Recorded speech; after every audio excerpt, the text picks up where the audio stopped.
I have too much shit up, dude. Like, way too much shit up. I'm like sitting like trying to, wait, which one is it? I found it though, don't worry. Okay. What's up, everybody? Ekrixi, your favorite phone VTuber. I have myself on the wrong fucking screen. That's fine. Ekrixi, your favorite phone VTuber. I've had a good one. I sure am. We will be quick to get started today. As always, welcome to Akhdar, my D&D campaign that I run with a bunch of very good friends of mine. However, before we begin, I have to, and it is very important to me, that I provide you all with a content warning, as my campaigns end up a little dark. Welcome to Akhdar. Just a few reminders before we begin. First, while the players might be watching the chat, I will not be. I get distracted way too easy for that shit. Please be nice. Second, this is a fantasy and should be taken as such, but content warnings are important, so here are some things you gotta know. First, this campaign will have drug use, murder, suicide, sex, gore, and general terror, as well as references to sexual assault, overdosing, religious trauma, etc., etc. Please be advised when listening. I will not be censoring or gentle with this campaign. Now that you are properly warned, don't come to me with any complaints.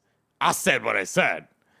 Let us drag in to the rest of the group. Do. And I have to find the fucking thing. Oh, wait, I'm over here. Oh, God. Oh, jeez, gotta do this. Oh, there we go. And let me do this. You did the Cena. There we go. Oh, hello. Sorry, no more wrestling talk. Damn. But Damn. Randy Orton. Randy Orton, RKO. I love him. Love that man. I didn't like wrestling because it wasn't like Mortal Kombat when I was a kid. Oh I found that incredibly disappointing. Fair enough. Anyway, hello everybody. How we doing? Hello. Hi. Hello. Hello. Before we start, may people please introduce themselves? I will start with May. Hi, everybody. My name is May Mori. I am your local hot mess and void witch. All right, and Xochi. I'm gonna go left to right here.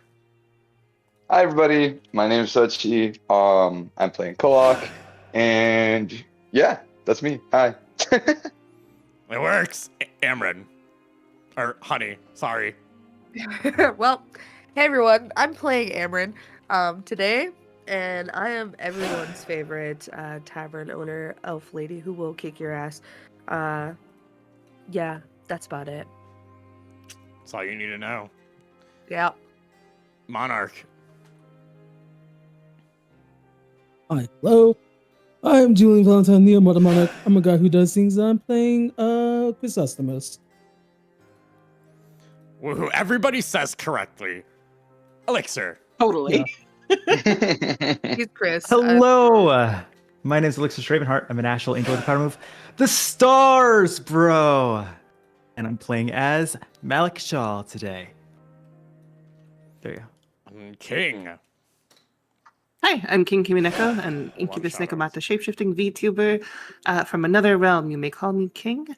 Pronouns are he, him. Nice to meet you. I do art stuff. Excellent. And today, our friends are on another part of their adventure. But what happened last time?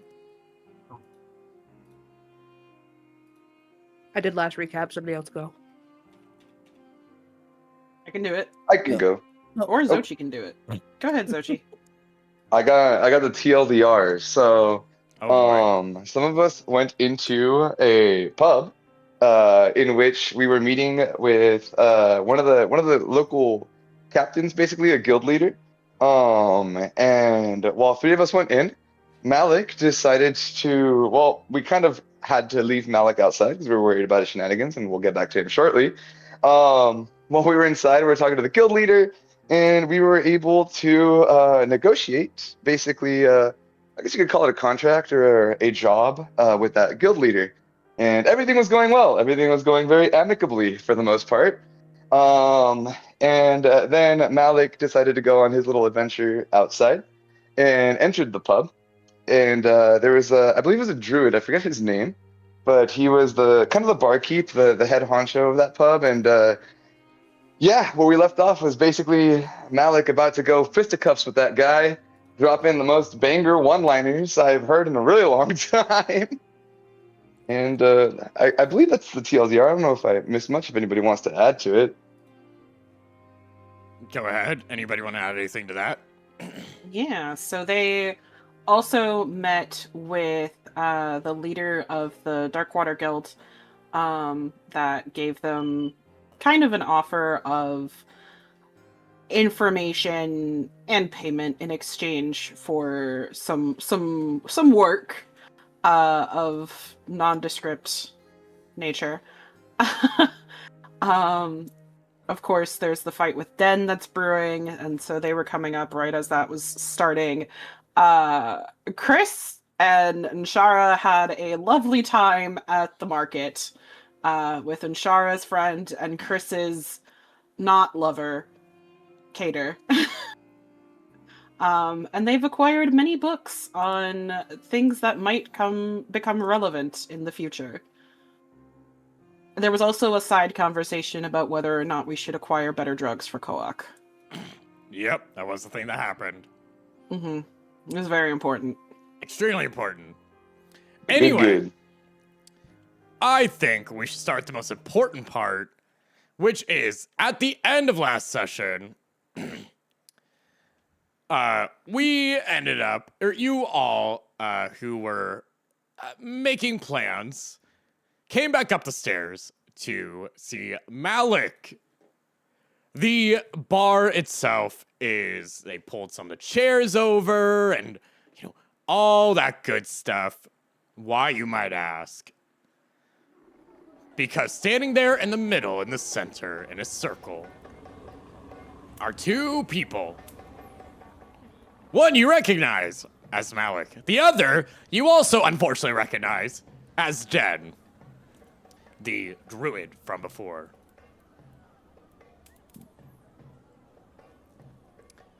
Do either of you say anything or just sit there? Like, are you fucking with me? Who, me? No, the others who walked up to you guys, which would be Amryn and, I think it would be Sochi. I mean, Koak. Okay, so we just walked down and we could basically see him, right? Like, just Yeah. we see that scene that you described. Yeah. Okay. All right. I'll look over at Amryn, and I'll just kind of like look at Amryn, look back at that scene that's going on, and just look right back, just kind of like a double take, and just, this is not gonna go well. He's fighting my new friend. Why? I told him to stay outside. Did we really think he was gonna stay outside? Oh my god. Well, either way, this is not my problem. This is a mess he's got himself into. I'd like to remain on good terms with these people, personally. I'm getting a drink. Well, how? The bartender's in a fight. You see a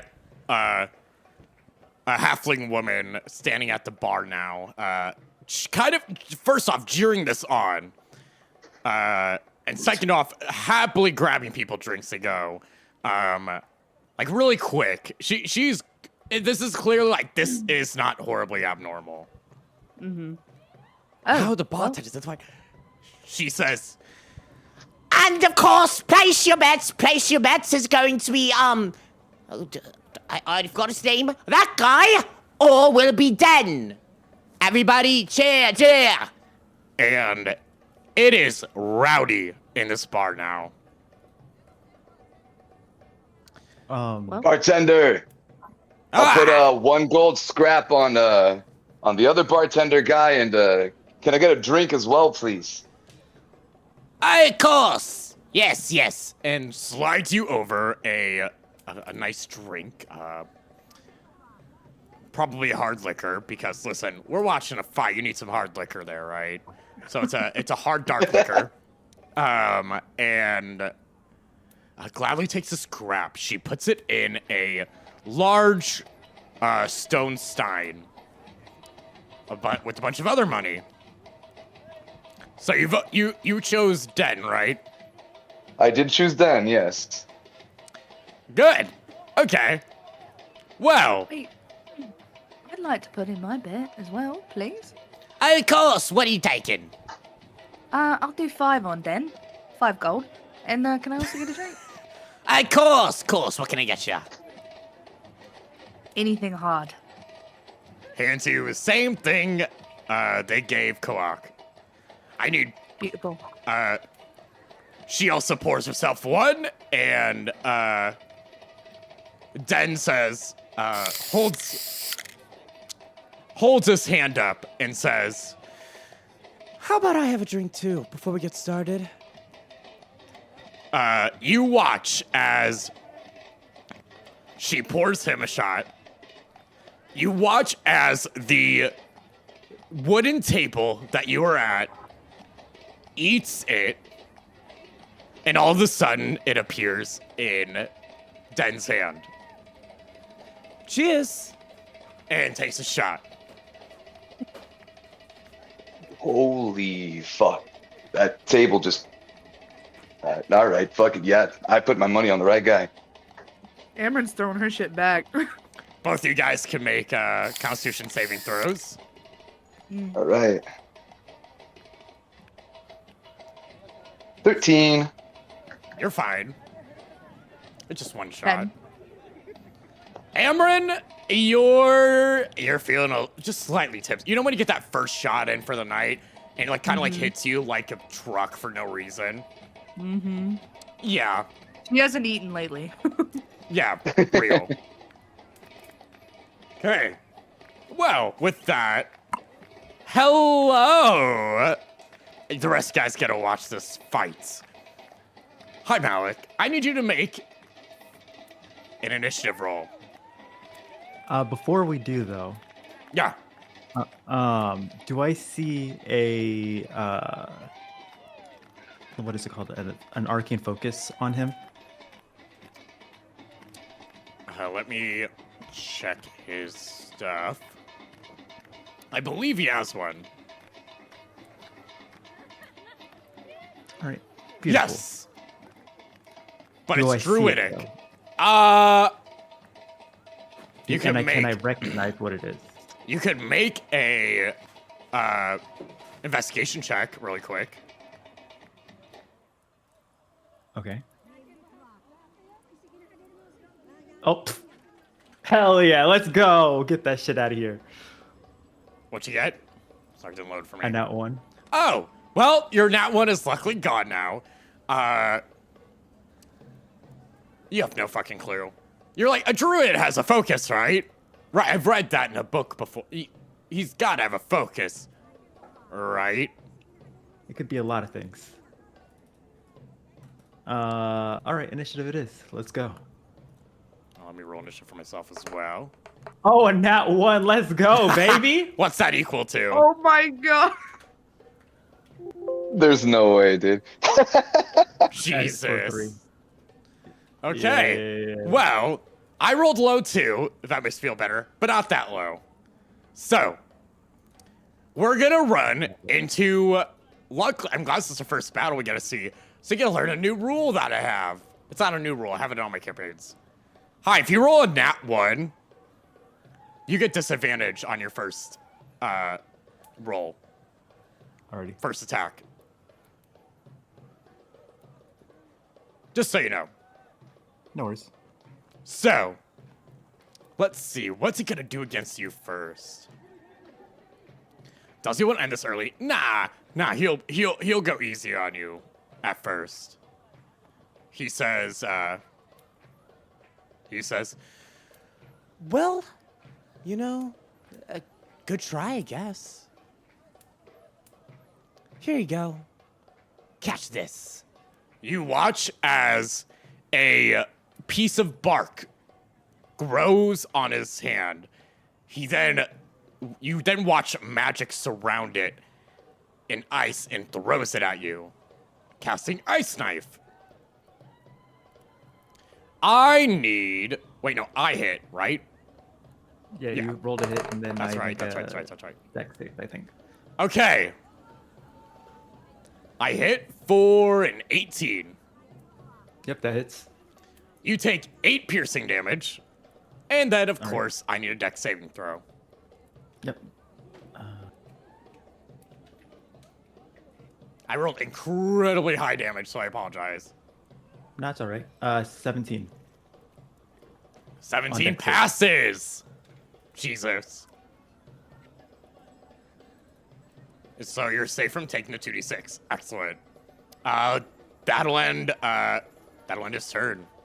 He's currently, I'm gonna say 20 feet away from you. All right. I will roll up on him. Okay. And Malik will reach into his back here and pull out a dagger, spin it, and say Shadow Blade, and then just like strike at his side. Okay, roll a hit. All right.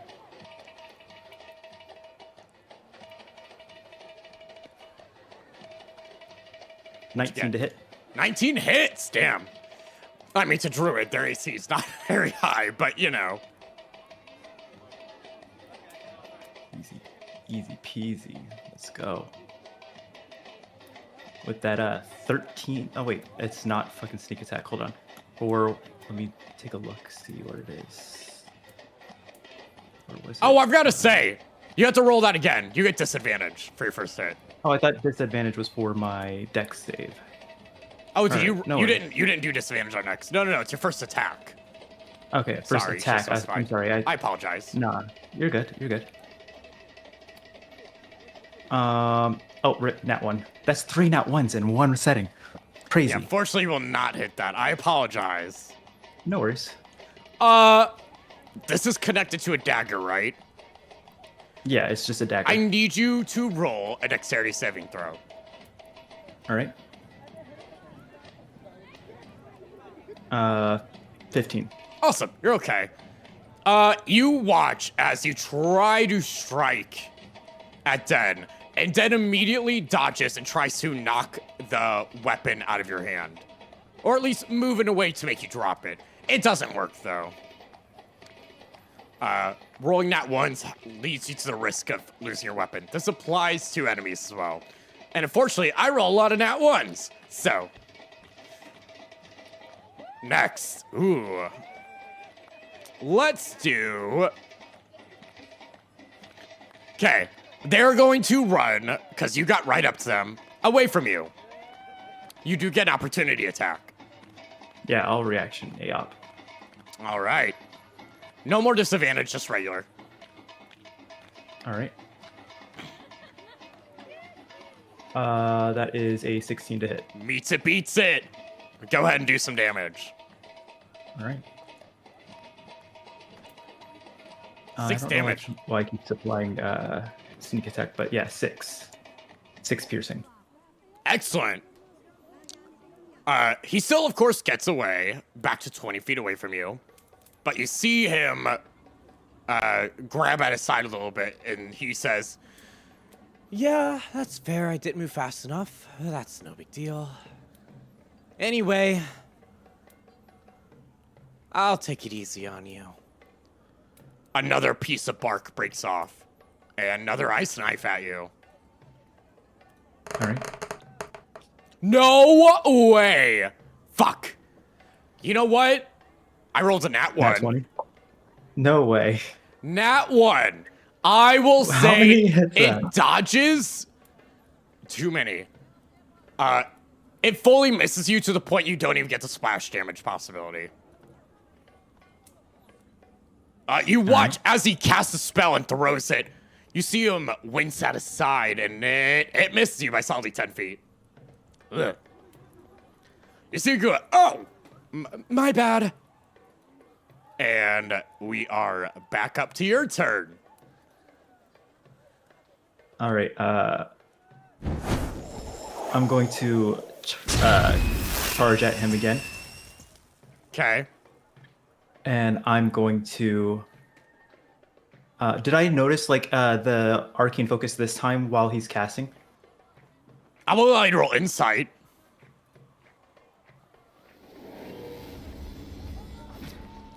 $19.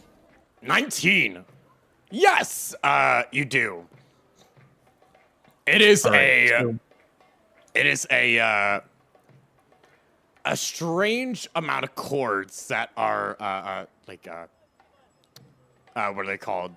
Vines wrapped around his wrist, his right wrist. All right. You said there are vines that are coming off of his right wrist. It's like a bracelet, yeah. All right. What I'm going to do is I'm going to I'm going to go up to him and strike him with my dagger again. Okay. Roll to hit.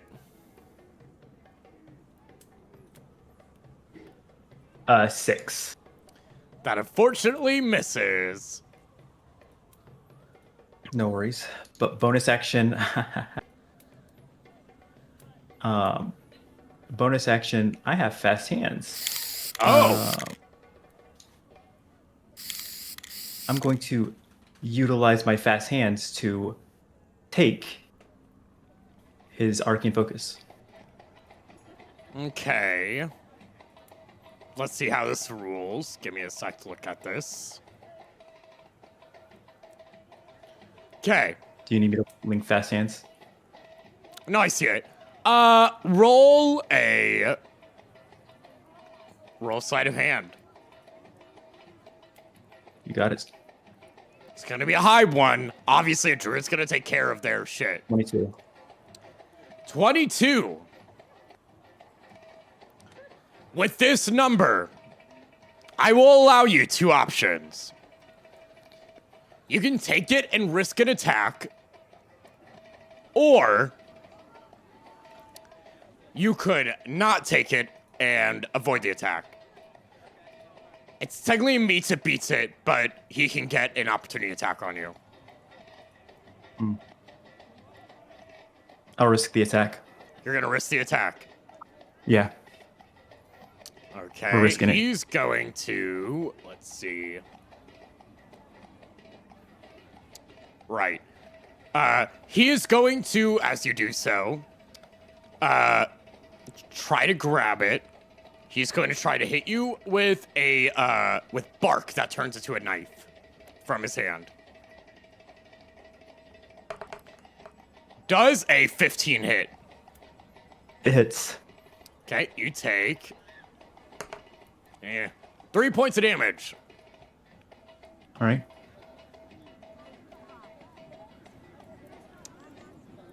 You take their arcane focus. Every round after this, you will have to start your turn with the wisdom saving throw. As with any arcane focus, it doesn't like being taken. That's okay. You might be able to survive. But now they can't use magic, but that's fine. They're going. Obviously, they're mad. But it's okay. Right. It's okay. They smile and say, Oh, I mean, I guess I won't use the magic then. you watch as a dagger drops to the floor. And then from that same dagger, it turns into a staff. They kick it, or he kicks it up. And it's like, I'll fight you one-on-one. and 2 hands staffs you. Oh, okay, you gotta let me roll this, buddy.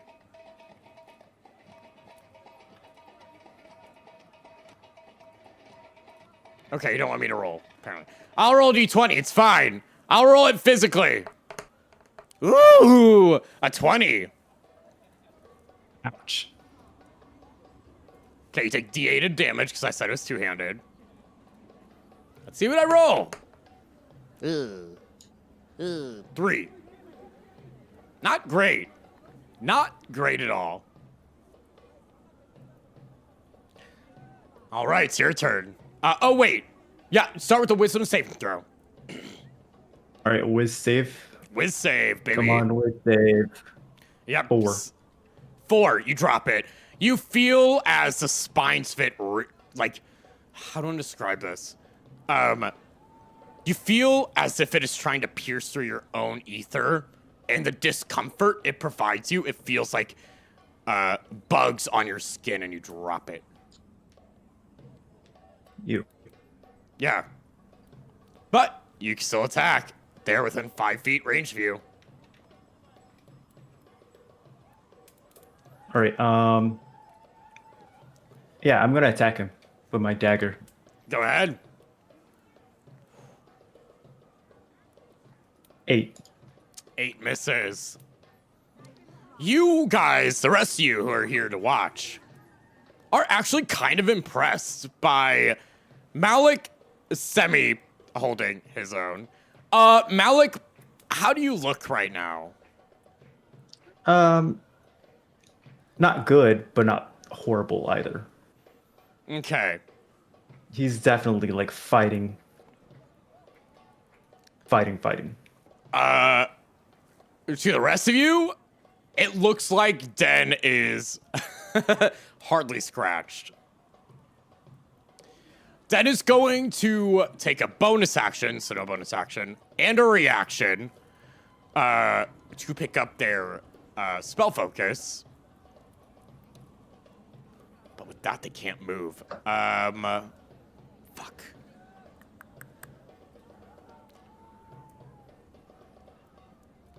You know what? Yeah. I think he's gonna be mean to you. Actually, no. What he's gonna say is... Okay, I'll ask you now. Do you want to lose easy or lose painfully and embarrassingly? Just curious. What do you say? Huh? No, just huh? Yeah. Just huh? Works for me. Bye-bye. He is going to cast Ice Knife again. However, at a much higher level. You watch as he pulls out a piece of bark, spins it in the air, as more and more and more ice surrounds it. It becomes more like a lance than a knife. It immediately throws it directly in front of you and says, I will probably survive this. You? Maybe. See ya. oh my god. Does a 25 hit? Yeah. Okay. You take 3 points of piercing damage. I need Alright. you to make a dex saving throw. Alright. 10. Fails. You take 23 points of cold damage. Holy! Yep, that does it. They cast it at level 5, baby. Holy shit. You all watch as this massive stream of ice just pierces directly through Malik.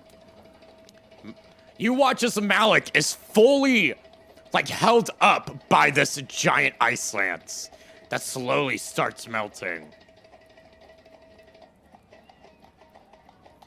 The bartender in the back says, Well, I think that's a winner. Let's go, Den. Everybody cheer.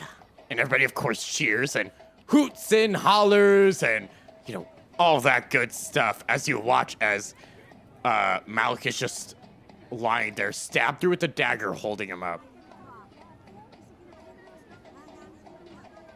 Ooh, is that guy still alive? Well, if it isn't the consequences of his own actions. Where do we collect our money? That's what I'm saying. Looks to the bartender. Oh, Den will sort it out. Give him just one moment. I think it's going to heal him up, probably. Oh, damn. Den All walks right. over to him and removes the ice knife from his chest and says, You know, at least there's a little bit of a workout. Thank you. Well, let's seal you up, shall we? and we'll cast Cure Wounds.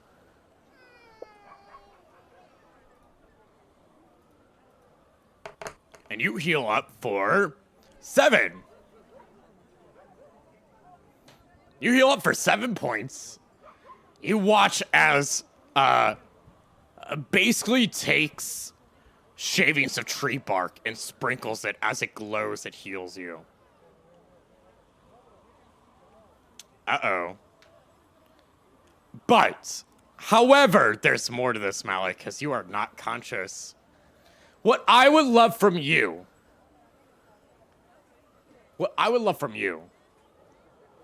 is a wisdom saving throw, please. All right. I think I just let you have a fight without any torture and torment. 9. 9. No, that's Awesome, fine. you fail. So.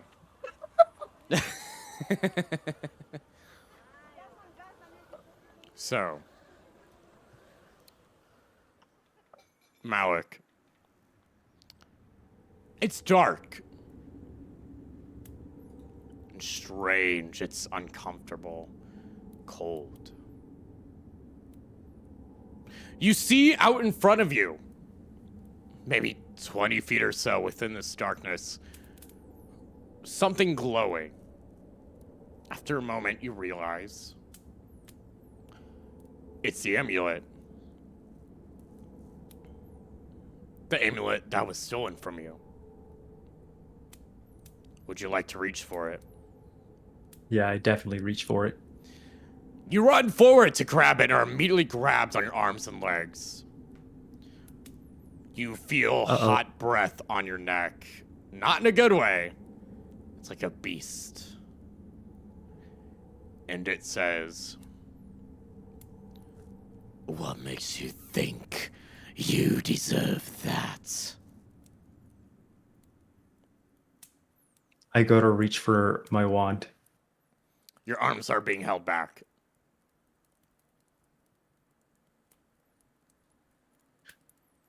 And then I look back to see what it is. It's a silhouette of a strange wolf-like beast.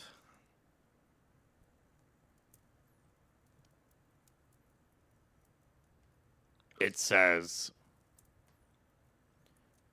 "I should tear you limb from limb for taking what is most important to me." Malik will try to like use his feet to like kind of like scurry back,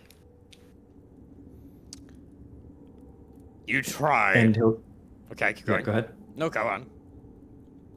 Oh, and he'll try to like head dive into the locket. You try to dive into the locket.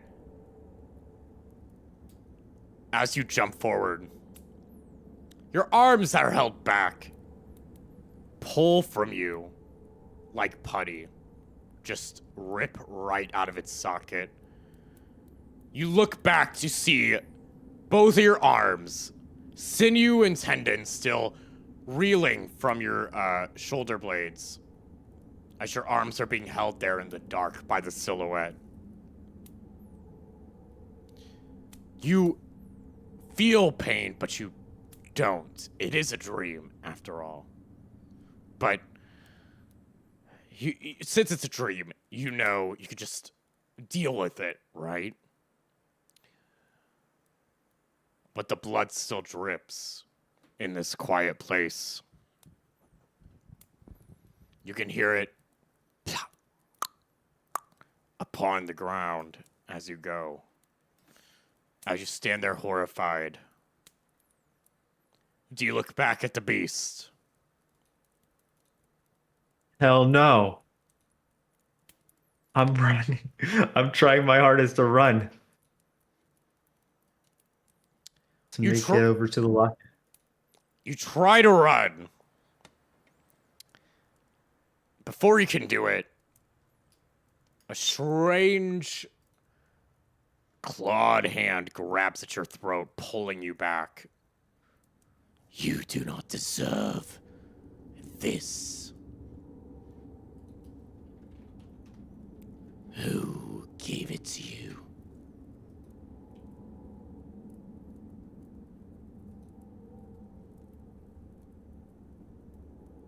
That's none of your concern.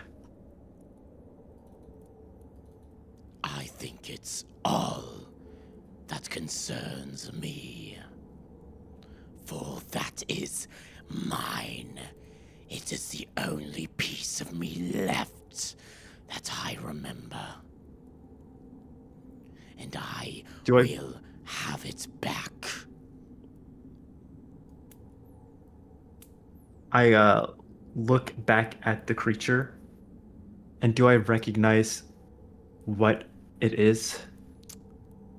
Roll a history check. As you know, I'm dumb. It's fine. This is a low DC. Not one. You're joking. That's like 6 today. What the fuck? -1. You have no clue who this is. You know what? You get advantage. You get advantage. Fuck it. Try again. Normally not this nice, but you should know who this is. If this is another nat 1, I'm going to die. It was history, right? Yep. Oh my god! I will, you know what? No, roll it one more time. I'm not taking 2 nat 1s in a row. Not this time. You are fucking kidding. I had a heist sequence in my other campaign. I'm just crying in the background. I'm starting to feel genuinely bad for you, bro. Oh my That's god. insane, dude. Dude. Wild. A 2. Something about their eyes seems familiar. You're not sure what, though. That's all I'll give you. The DC was an 8, and you couldn't even beat that. So.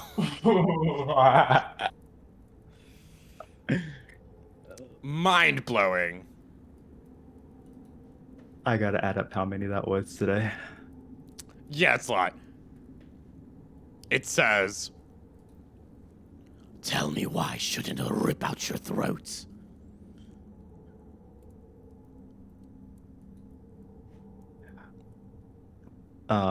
Malik will say, we'll try to steal his nerves for a moment. And he'll say, because that'll be bad for you. Will it? Malik will say, yeah, if you kill me, then who knows how many rifts will open again.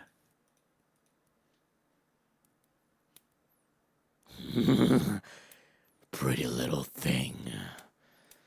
Your lies do nothing to scare me. Are you certain? And Malik will look at him and go, if that's the truth, then why are you sweating?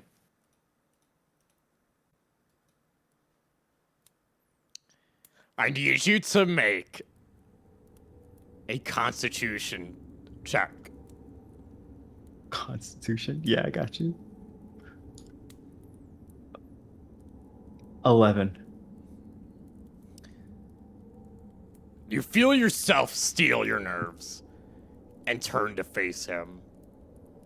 And for just a moment, it is not a terrifying wolf creature, but a person. And this person says, If you were charged to kill me, would you?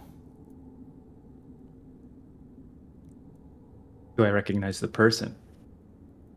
you recognize the voice. Maybe. Roll history check with advantage.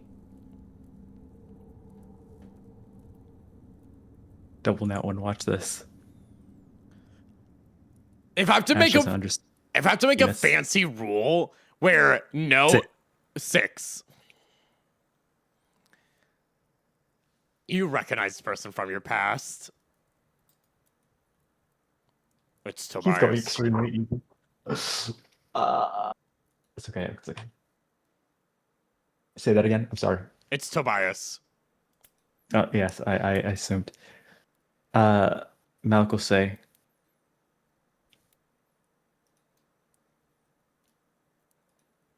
"No, I wouldn't. I would destroy heaven and earth for you."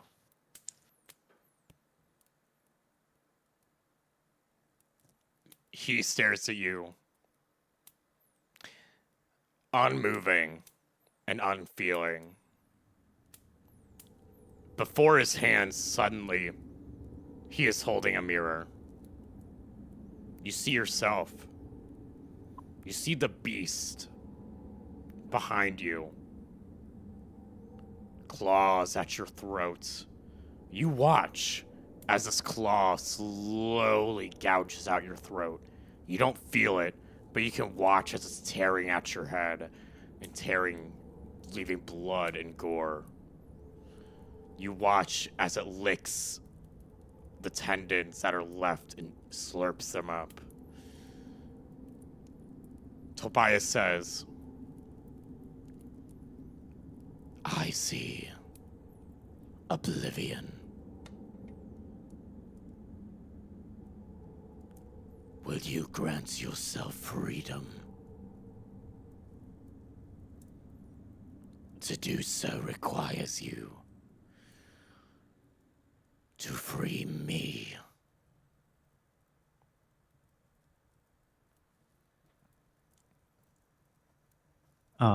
Malik looks at the beast and he says, "Free you, or the beast within." It is all the same. That is up to you to understand. Within oblivion is freedom. It is only a dream to be alive. Will you reach for oblivion and free yourself? And in turn, free me.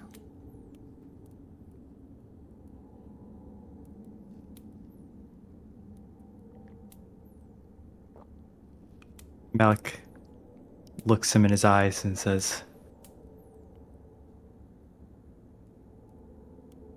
"I would destroy both heaven and earth. I will do this for you." Do you reach for the mirror? Yes, I reach for the mirror. You reach for the mirror. The rest of you, who are still in the spot, you recognize this phenomenon as all movement seems to stop. And out of thin air comes a dark, leathery hand.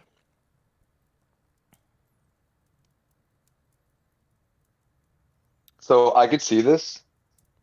Yes, you recognize Asochi. Okay, and then what is it doing? It's coming. Is it going for Malik or what? It is reaching out to Malik, much as it reached out to you. Okay. The moment I see it, I just look at Amron. We have to get him. We have to get out of here. We have to go right now. Neither of you can move physically. Oh fuck. Can she hear me? She can. You can talk. Nobody else is talking, though. Okay. You two are too close to this. Can you move at all? She's gonna try, and presumably she cannot. Yes. Nope. No movement. This is the same thing that happened to No. me. What? So he's gonna wake up with some weird mark on his hand and be weird? I don't know if you were like that before this happened to you or not, but you know. I guess there's nothing we could do, but I'm sure he's going through something in his head right now. If we can't get to him. Shit, why did he have to do this? As I look around, can I notice anything else since this has happened to me before, like that I might recognize that might be helpful or anything? Ooh, hell yeah! Roll a perception check for me, please. All right. Where's my... Come on, Nat 1. You do have inspiration, by the way, so if you do want to use it on this, you can. I was gonna Okay. actually ask, if possible, if Amryn could assist with this, because she would also be looking as well, because she's seen this before, and now she wants to look for things she might not have caught the first time. I'm going to say no, because you have not experienced it before. Okay. The inspiration gives me a second roll, right? If you would like to, yes. Yeah, I'm gonna go ahead and use it. I rolled a 4 or a 3 plus 1, so please. Come on, dice gods. Jesus Christ. All right, an 8. While you do not see anything specifically, you smell ozone. And you feel an overwhelming sense of vastness. Like, if you were not stuck here, you would fall for eternity.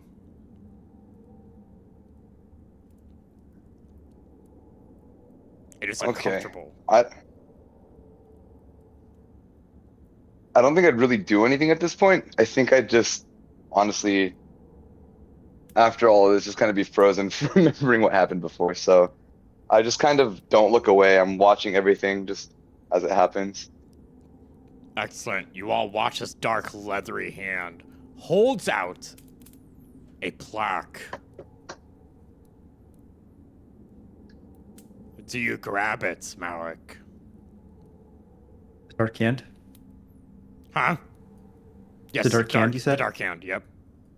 Yeah, I go to grab it. You grab the plaque, and a darkness fills you, a pain.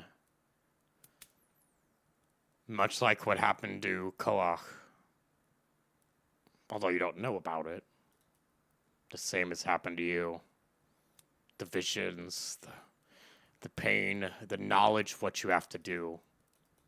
To gain freedom, you have to... With Tobias, you have to... Well, you know.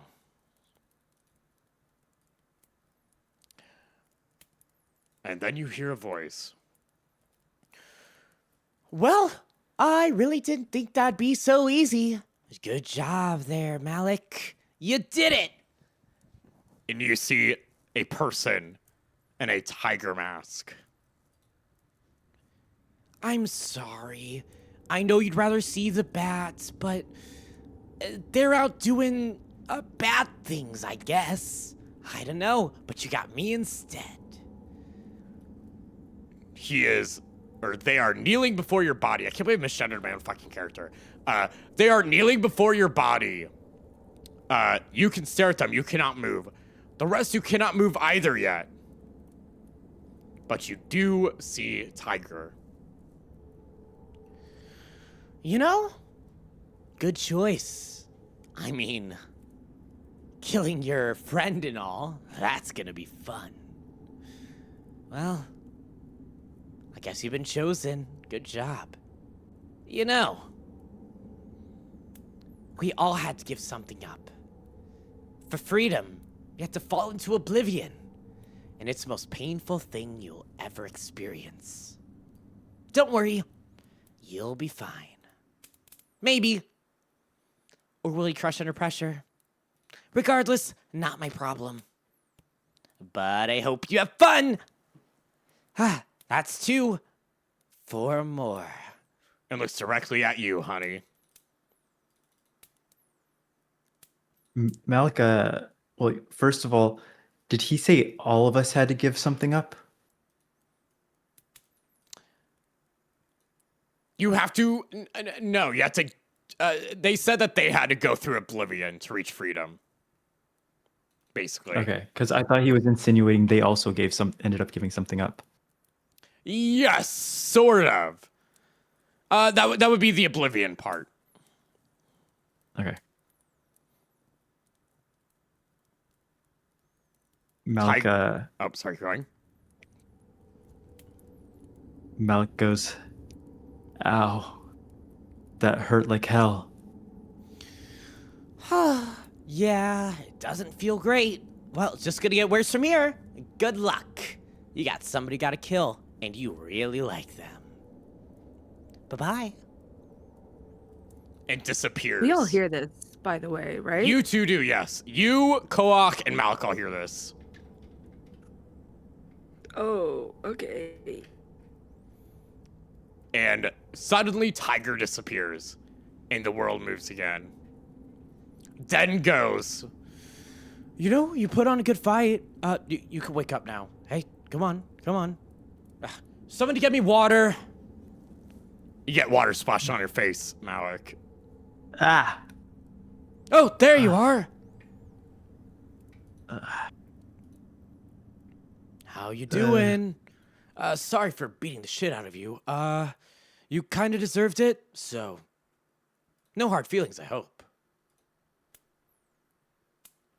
Malik looks around at where he's at, and he picks himself up.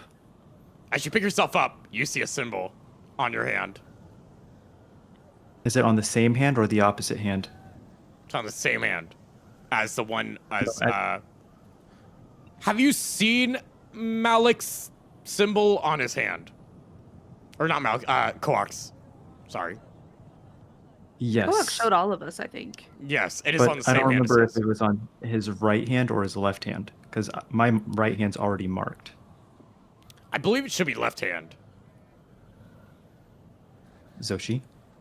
Do you So remember? do you remember? Was it left? I thought we did left hand. I mean, we could just say left hand. Yeah, that's fine. Yeah, we'll say left hand. Left hand. I usually do left hand for things because I'm a lefty. So lefty supremacy, but you know. Let's go. And I don't remember, Twin. was it front or back? It is on the I back. think it was back, right? Okay, yeah. So See the Insoroma Malik- symbol. Malik pushes himself from the ground to get up and stabilize. And Malik dusts himself off a little bit and goes, well, a deal's a deal. You won the duel. And then he kind of gives a injured haphazardly, a little bow thing, and then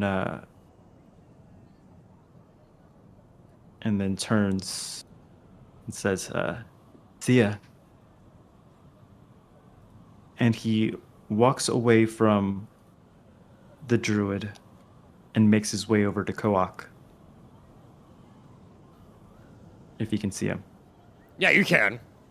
Before that happens, we're gonna dish out some money for the winners. Honey. Or Koak. Amran or Koak. Who's feeling lucky today? Me. Go for it. I hope you don't roll bad. Can you give me a D100? Well, we'll see. Yeah. How the hell I do that? What? It's a 2D10s. You see it over there on the left? It's No. 2D10s, D100. Oh, I see it. There you go. You found it.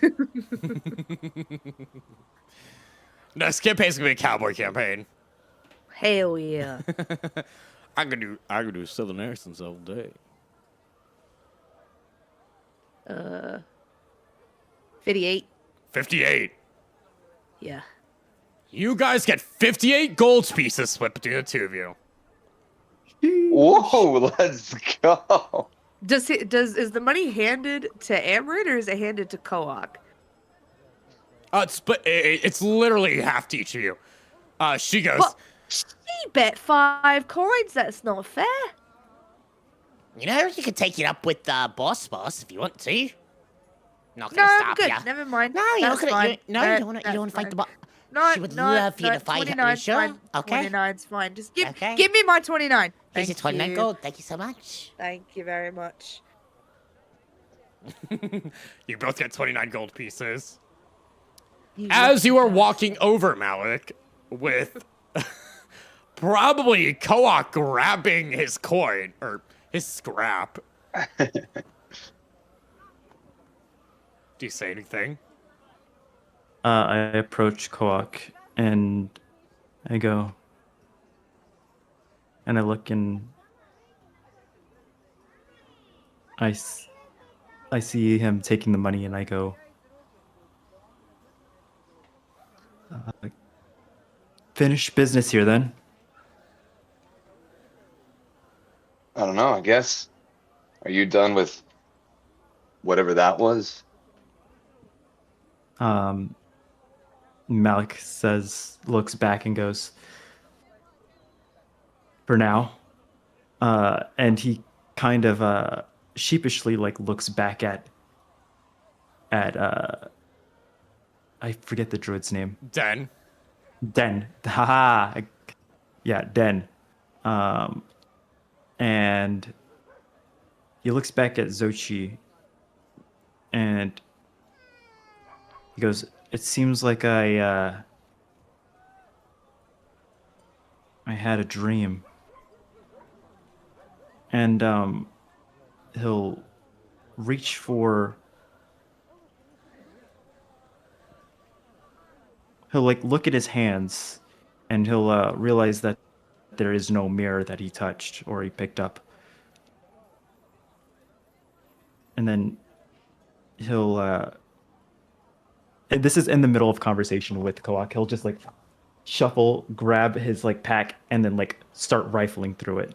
Does he see this mirror anywhere? Nope. As he does that, I'm gonna just walk up to him and grab the same hand that I was marked with, because I saw everything, right? Yep, you sure did. So I just kind of walk up to him and grab his hand and pull it out so I could look at it, and I Hey. look at him. What did it show you?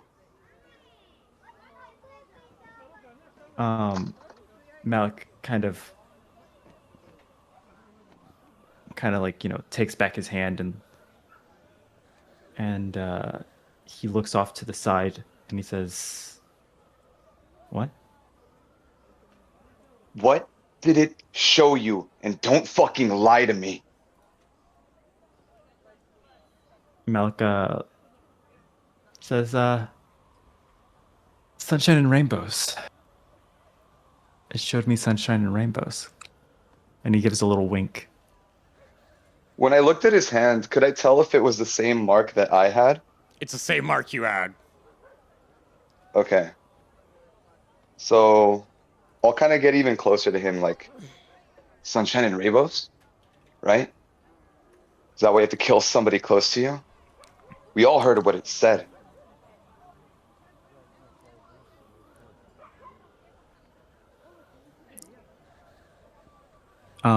Malik tries to he'll take his finger and kind of scratch the side of his head. He'll go, and then he'll try to think back to what Koak had told Malik about his experience.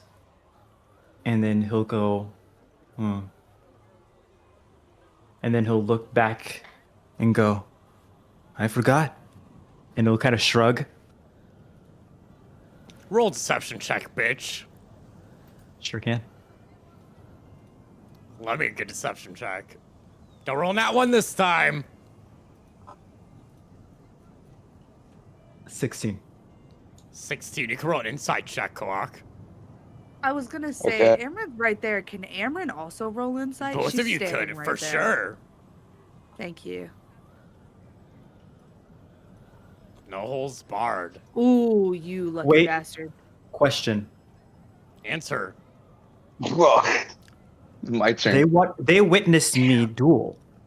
Yes, Yeah. we did. They witnessed me duel. Do I get advantage on my deception check here? It doesn't matter, No. brother. We both failed. They both rolled really badly. Yeah. Well, I need to know for We both I need to rolled like know for ass. I need to know for for next time. No. Okay. You'd actually get disadvantage normally.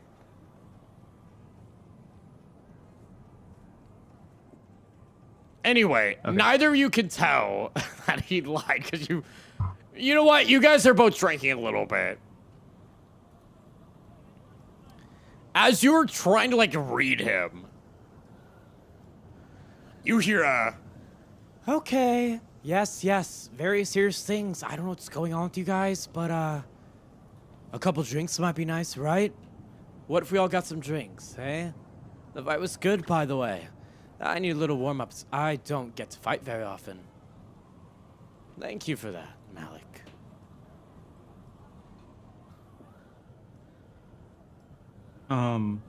Malik and it's will dead, of course. look at Den and he'll size him up. Does he harbor ill will towards me? Is he looking like he is what is it called? Antagonistic almost? Roll an insight check. The answer 4. might surprise you. 4. No. No. They're not trying to hide anything, so no. But you can't read what. It seems to be a positive feeling, at least. Slightly. But I know It these seems guys like- aren't academy folk. And I would say there's clearly no ill will here. You could read that without even trying. Any of you guys could read without trying. How he feels about you otherwise, you're not sure.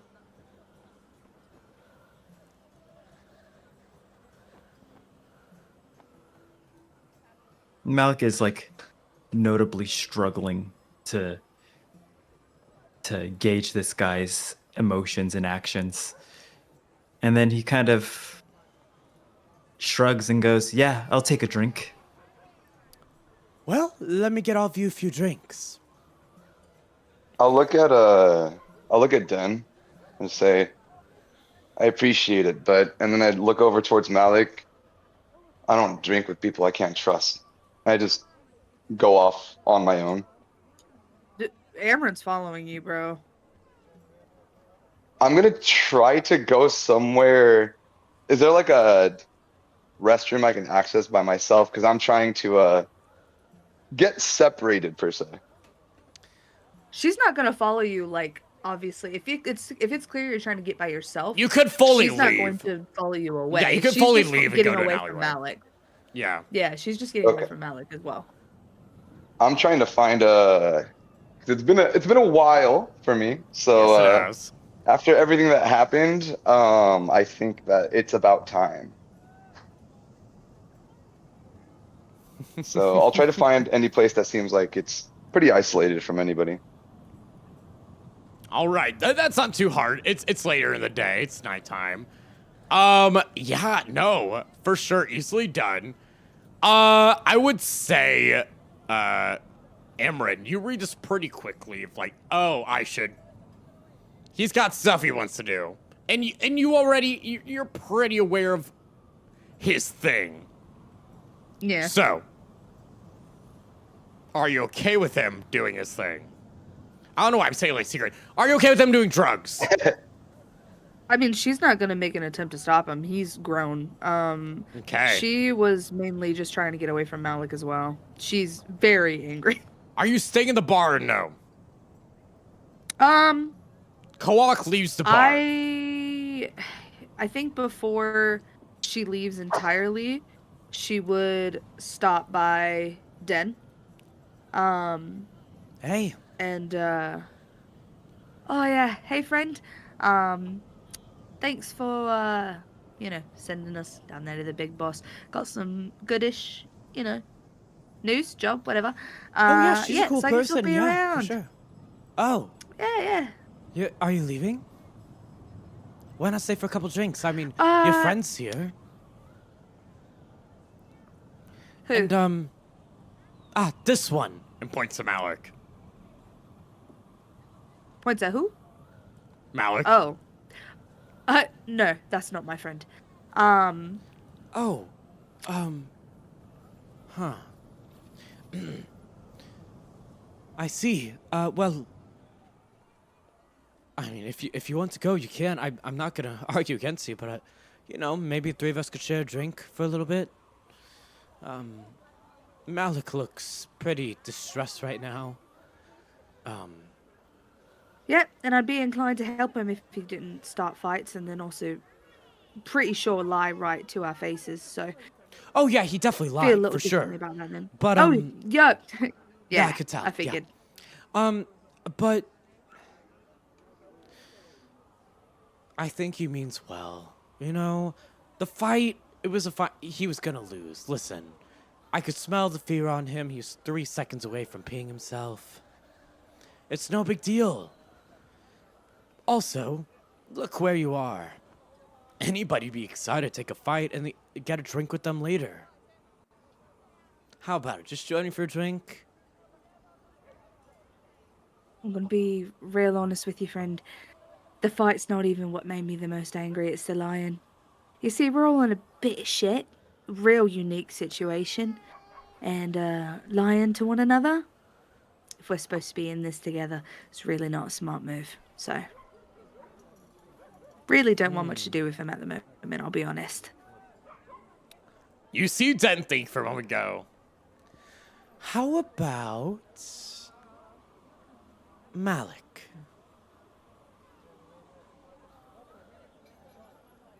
What if you were honest with your good friend here? For just a moment. You see, I quite enjoy her company and would like to get a drink with her. And you're in the way of that.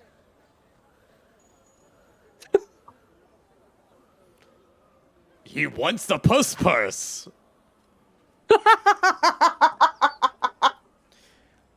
Den is my favorite bisexual. Like, Malik turns to Den and goes, "Huh? Were you talking to me?" I was. Now, your friend here seems a little... How do I say? Peeved at you. Maybe you could ease some of her, qualms if you were a little more honest.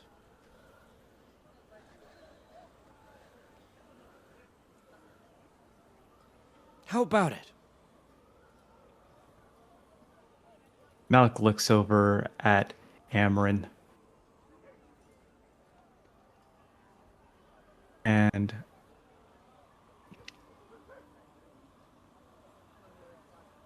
he sizes her up slowly from toe to head. And Malik looks at her demeanor. What do I see, Amarin? She is looking at you.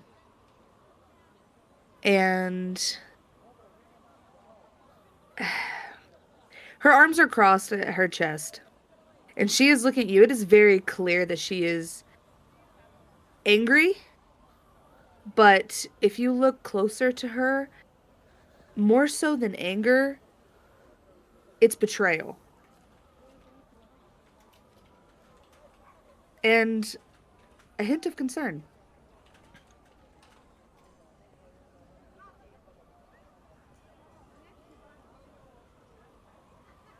And what do you say to that, Malik? Malik looks into her eyes. And there's kind of this, like, in a way, you know how like you kind of look into somebody's eyes, you could tell that they're in deep thought, and then suddenly like a baseball hits their head, and you could tell that they recognize something. Mm-hmm. That's what you see. As he's looking into your eyes. He smiles warmly, kind of laughs to himself, and he'll say, Amryn, was it? Yeah, mate. Question to the DM and DMs. Oh, DMs. Yeah. I got no DM yet. Where's it at?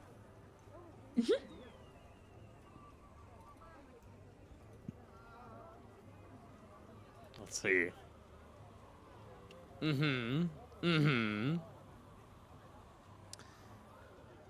Yes, you would. You would know who it's owned by, as we've heard in the backstory. Yes. I'll say yes. Would I know the name, please? You would know the name of the owner.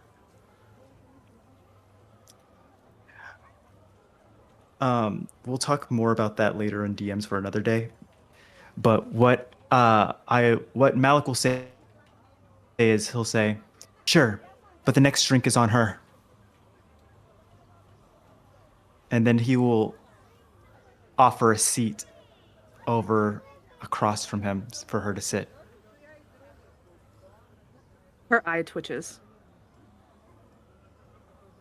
I'd like the truth before I have a seat with you. Hope you understand. The truth. Yeah. Malik takes a sip of, hopefully, a sip of the drink that Den has given him. Yep, gladly has done so.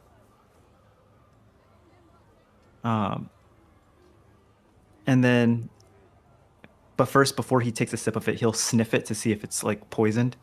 Oh my god. It's absolutely not. He'll just give it a little sniff, and then he'll shrug and kind of take a sip of it, and then look longingly to the side. And hilariously enough, he'll like look longingly to the distance, but there would be a distance, but there's just a wall there.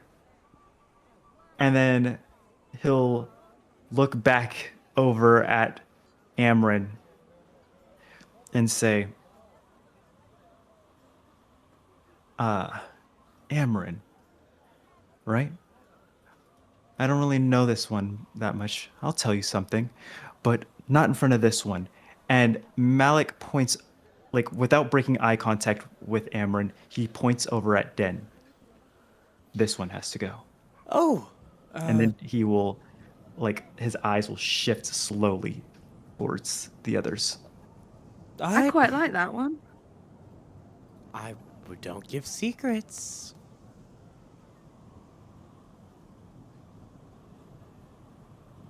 But if that is what you want, Malik's eyes kind of like, you can do as you wish. If it makes you feel better, based on the way you walk, I don't think our paths would ever cross. Don't worry. But I have a few people to attend to. And walks over to some of the other people who need help. Den. Yes. Can Aaron roll insight to see how he is towards her in terms of what you just said a minute ago? Yeah, roll insight. Okay. All right. Oh, can I have advantage because of the nature in which he's speaking / looking at her and her job? Ooh, sure. What Can the I fuck? argue my Why case? not? Okay, word. Let's go. I agree. I see your vision. Let's go. Yeah. Listen, use your Oh, character well, I have a against me, 17. But... I will fully say yes. So. Yeah, 17. Let me roll against you really quick. Wrong button. Where is my rolls? I'm gonna use some of these. I know what their addition is, so I'm just gonna roll a d20 off it. Is he No. trying to hide it? Well, not well. No, I rolled a 7.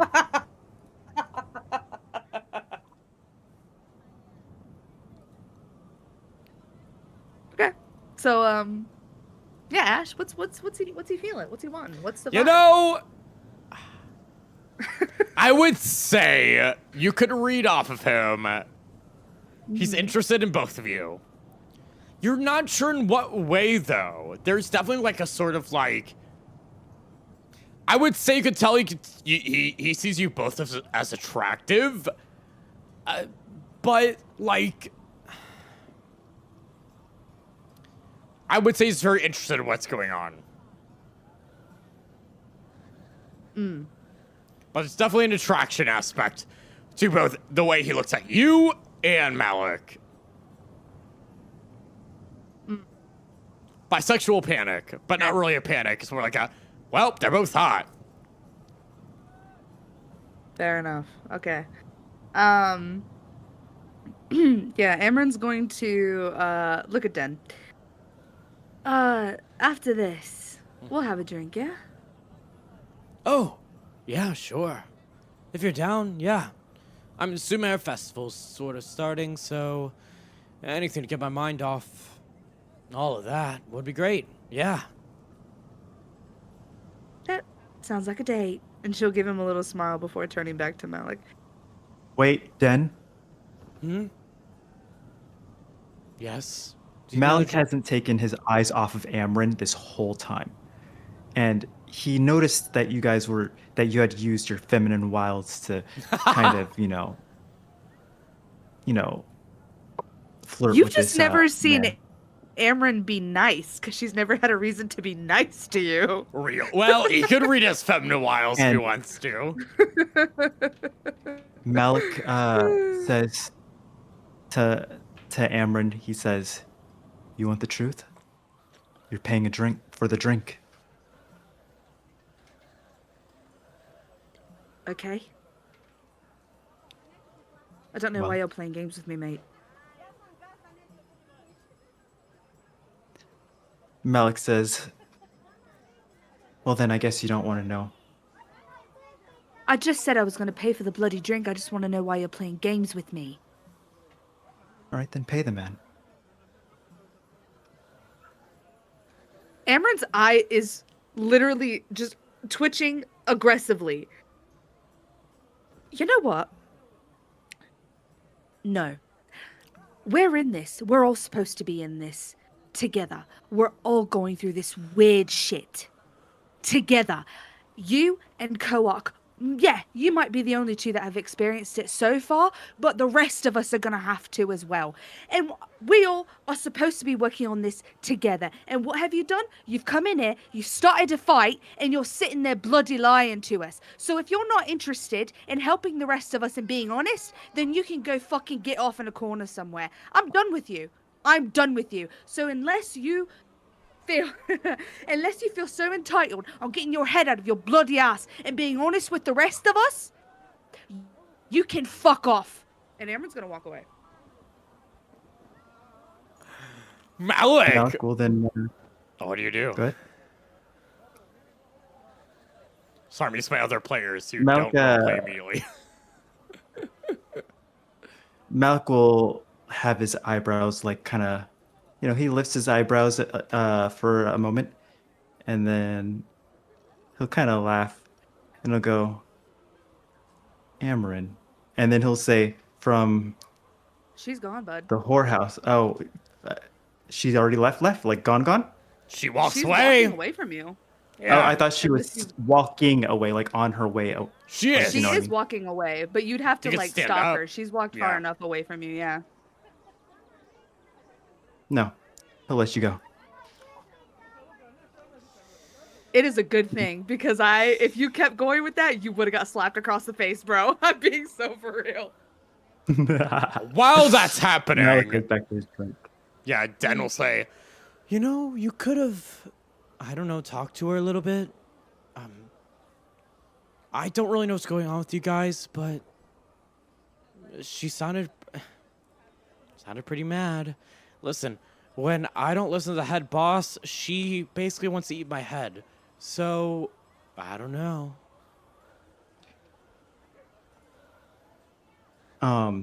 Malik turns to Den and says, oftentimes when I want to extend an invitation and I don't bare teeth. She wants information out of me. She's going to have to pay the price. And one drink isn't bad. Malika takes a sip, the last sip of his drink, and he'll say, thank you. And he'll give the cup to Den and say, it was nice. And he'll take a gold coin from his pouch and then give it to Den. Den gladly takes it and says, Get along with your friends, will you? Friend's a strong word, but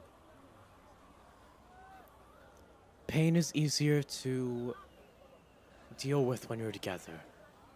The other bartender and I, we both dealt with a rough time together, and it's why we're able to build this bar up the way it is. They're there for you, if you let them. But, if you keep secrets like that, if you refuse to just be even partially honest, they're gonna eat you alive. I've seen it before. Just saying. I mean, the boss lady, if you don't trust her, she just slits your throat. I wouldn't say Amren would slit your throat, but she might. I'm not gonna deny it's possible, but what I'm saying is, you're giving each other a hard time. Work with it a little bit. You also have that other guy in your group too. You got a lot of work. Have fun.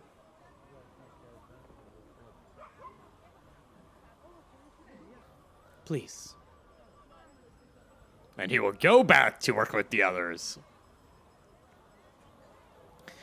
We will start with Koak really quick. Koak, you're getting your fill? Oh. Yep. I'm pretty much was able to find a place that was like. Yes, you're able to find an alleyway. Okay, cool. I will just go ahead and take a quick hit, basically. How much do I have left, by the way?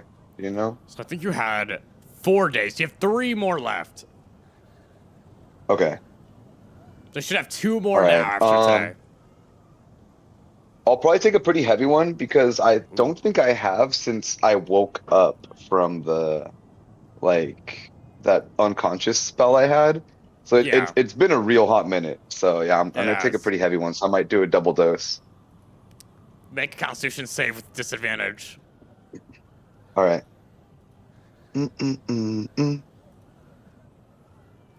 6 and yeah, so 6. 6. The feeling calms you. Oops. There's no more pain. You feel calm.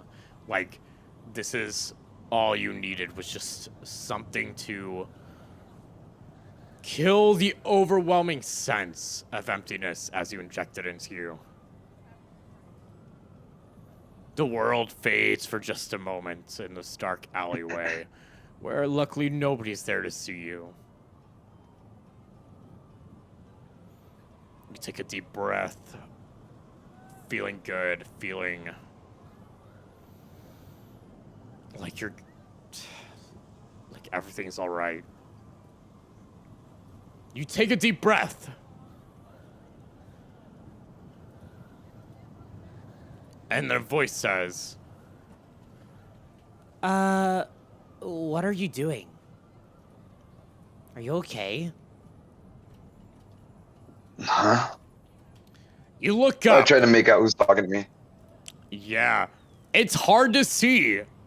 It almost just slightly looks like, just for a second,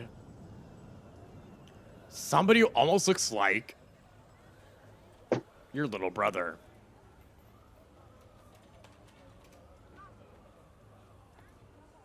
I was, A little I too tried to fucked like up to be rumble able to to talk to tell. him. Okay. So I try to like reach out for them. So I'm doing my best, but I'm assuming I can't really move that much. You can move a little bit. You try to move for him, and he is going to go. You see a weapon flash before you and say, Hey, what are you doing? Who? I was just asking what's wrong. I'm still kind of like reaching for this person, just very like pretty much just like drunken stupor. Looks like yeah.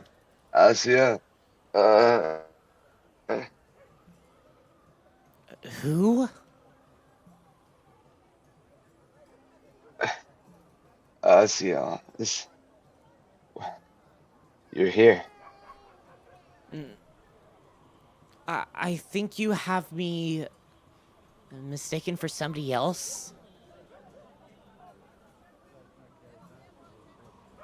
I take a real good look at them again. Yes. Taking a second focus on this. This is not your older brother, or little brother, sorry. Can I make out who it is at all, or is it just like a stranger? It is a stranger. This is a young boy who's dressed to the nines as a warrior with two swords on his hilt. I would say he's about 14, 15 years old. I thought you were. I thought you were somebody else. All right. No, it's Are you sorry? you. You're not okay. Look. You can't even see straight. What happened? I just. I haven't slept in a while. I'm fine. I'm all right. No, you're clearly not. Look, let me just. Here, I have something for this. Here, take some of this. And holds out a, I said call it like a jelly to you.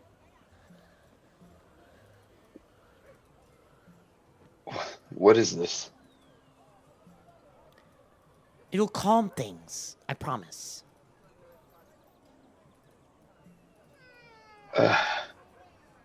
I'll go ahead and take it, Okay. and then as I do, I'm just also asking, what are you?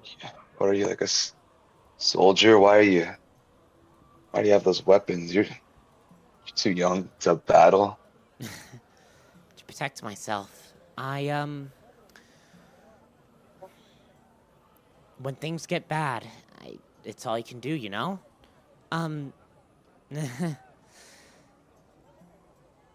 Yeah. It's like that. What do you mean, bad? You know, an orphan on the street. We don't get treated very well. And if they're stronger than you, then... So I learned to pick up a sword. What's your name, kid? My name's Firasa. What's yours?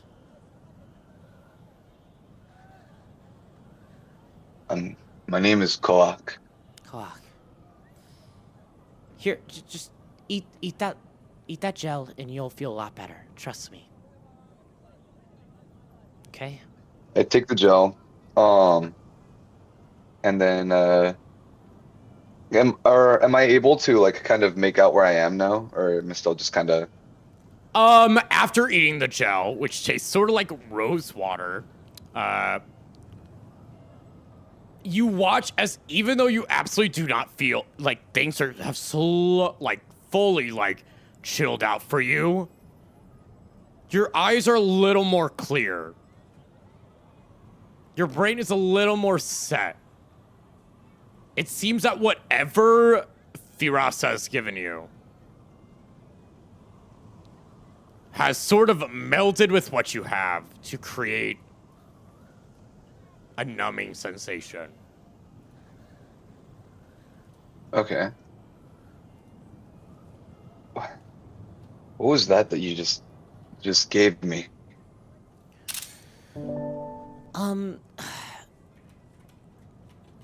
Something I have,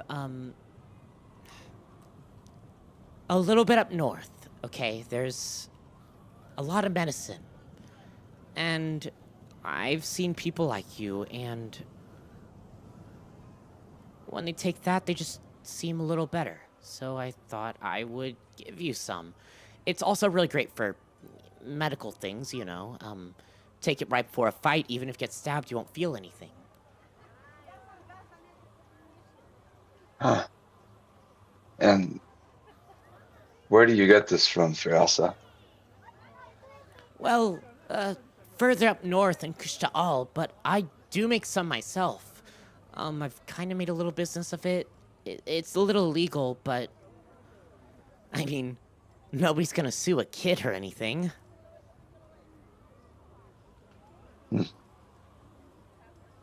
Question for you, Firasa. How much do you sell this for? Oh, well, I'd have to. I gave you the last square I had. I could probably make more pretty soon if you want. I don't know. I normally sell it for about 3 gold pieces for a square.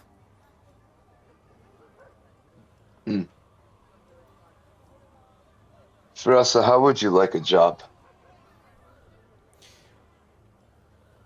You watch. I rolled so bad on that fucking deception.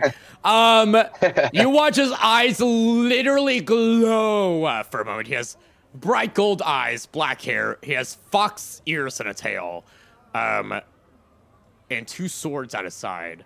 For those of you who don't get to, see the pictures, his name's Hirasa. And his eyes glow when he says, Wait, really? I mean, it depends on what the job is. Yeah.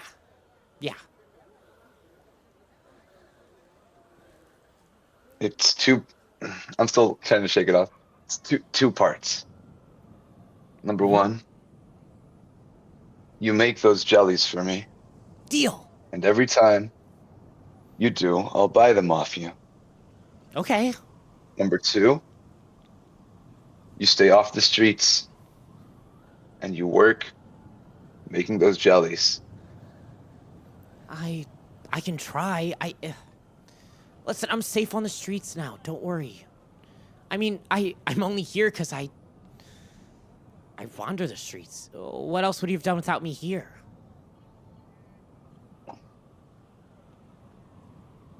All right. But you get yourself some proper armor, or at least something better than those little swords, and you pay somebody to train you.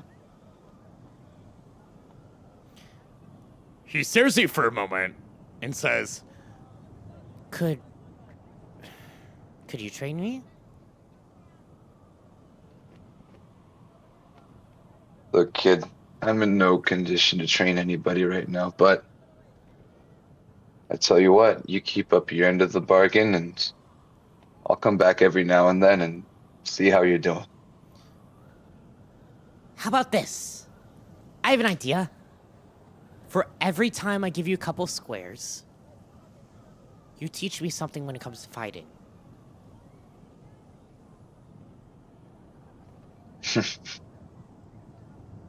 That's the way business works, right? Fine. You're a cunning little bastard. You're gonna make a great businessman. I'll wear that I'll badge agree to with your pride. terms. Yes. You. Where do you live? You see him suddenly go for a hug. They go, wait. No, I'm a businessman now. And he says, Oh, well, I live in the dens over, to the west a little bit. You know, where the rest of us are. Us? Yeah, the rest of us without, parents or guardians or money. We've made a solid den I see. system over in the plumbing systems that no longer work. The old ones, the old aqueducts. The aqueducts. All right. The old ones, the ones in the west. Yes. I'm nothing special to them, and they kind of see me as a traitor. But you know, I can tell you remember your what. scent. I'll find you. What? Can you keep a secret, little businessman? Of course. Secrets are a big part of every business. All right. Here's what's gonna happen. Look, I gotta go right now because there's something I gotta take care of. But if I go over by the aqueducts, can you find me? Oh, absolutely. I'll be able to smell your scent. I can remember it. Perfect. Here's what you're gonna do. I grab the pouch with the gold I just won from the bet. I give it to him without like showing him what's inside. Grab onto this, hold onto it real tight, put it somewhere safe. Every businessman needs an upfront payment. Remember that. You don't trust anybody unless they give you something up front.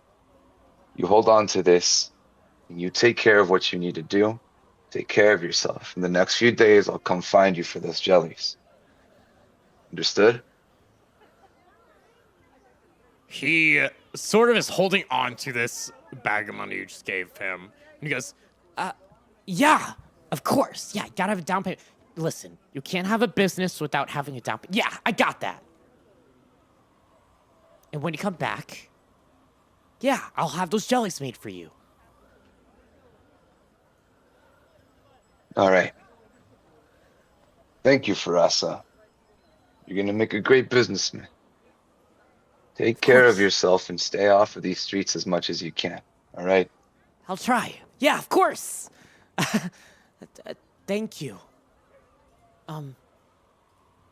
Thank you. I guess I have a job to Yeah, complete. yeah. I'll go, Good. I'll go pick those flowers now. Yeah, I'm gonna go. Thank you so much. I hope you feel better. Whatever's going on with you, it'll be fixed in time. Bye! and Firasa runs off. After all that, I kind of just like walk away for a little bit, find somewhere to just kind of like plop down and just take a breather about everything. And that'll be it for at least for me for right now, if nothing else happens. That'll be all for you. Cool.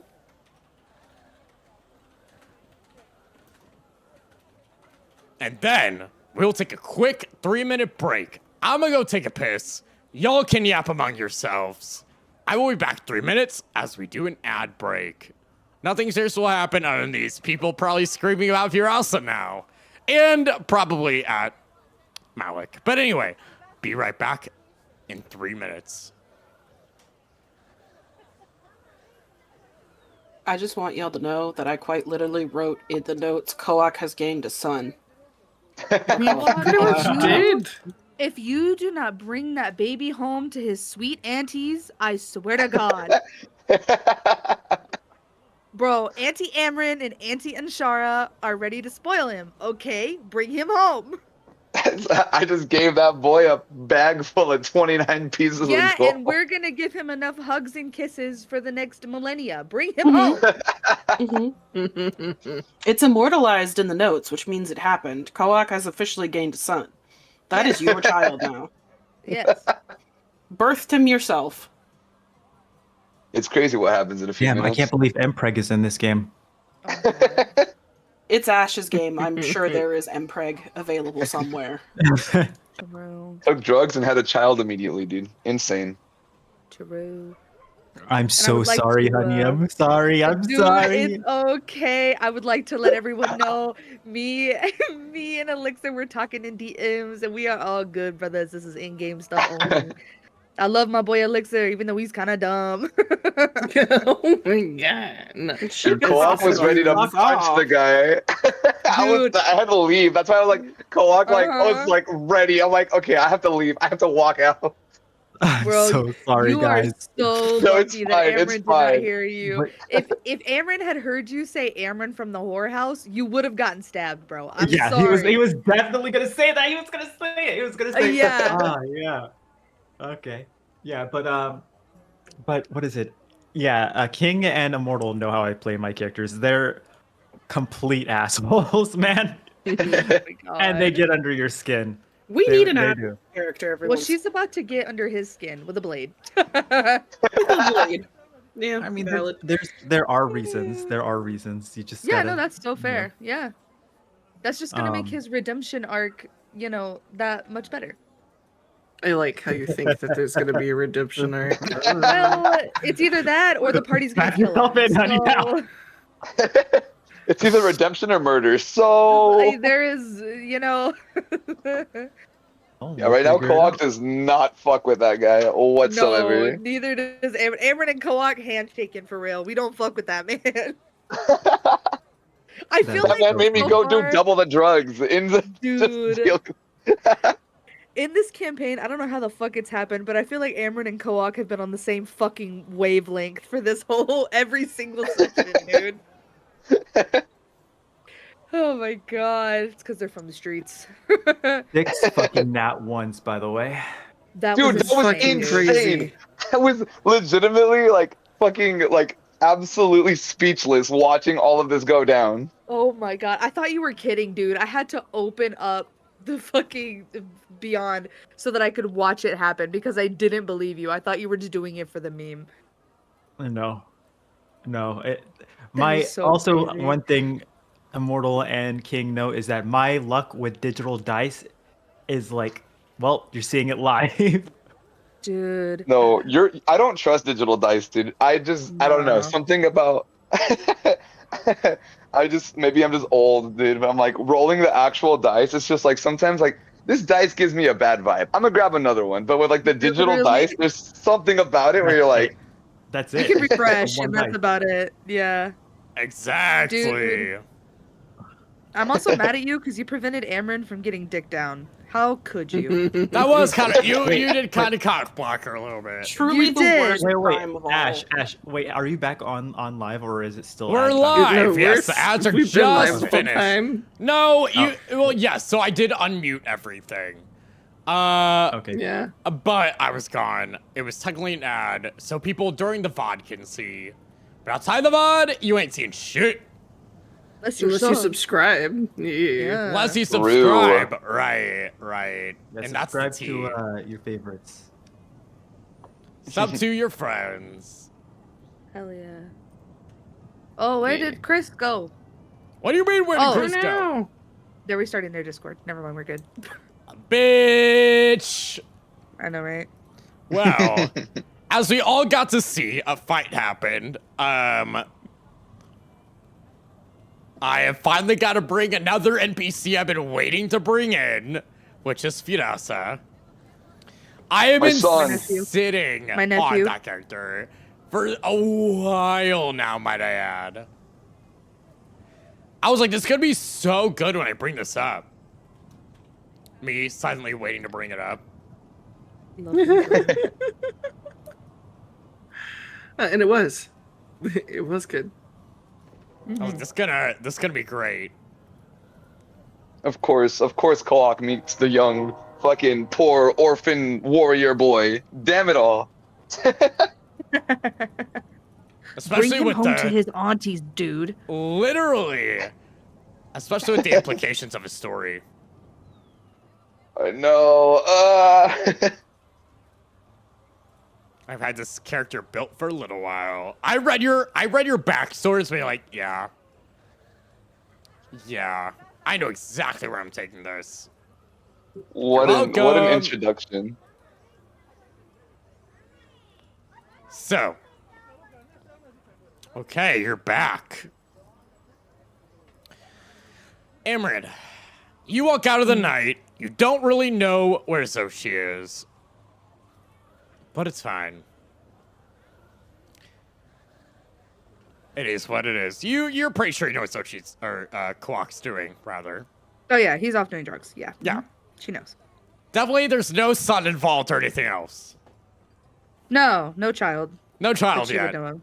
No 15-year-old boy's not really a child. It's a teenager, but you know. That's a child. That's her Child. nephew. She just doesn't know That's yet. that's your cousin. Yeah. That's your baby cousin. But hello to the people who didn't get to enjoy that fight. What are you up to for the night? That's Inshara, Hardkos, and Chris. I feel like Anshara and Chris went out to like fancy dinner.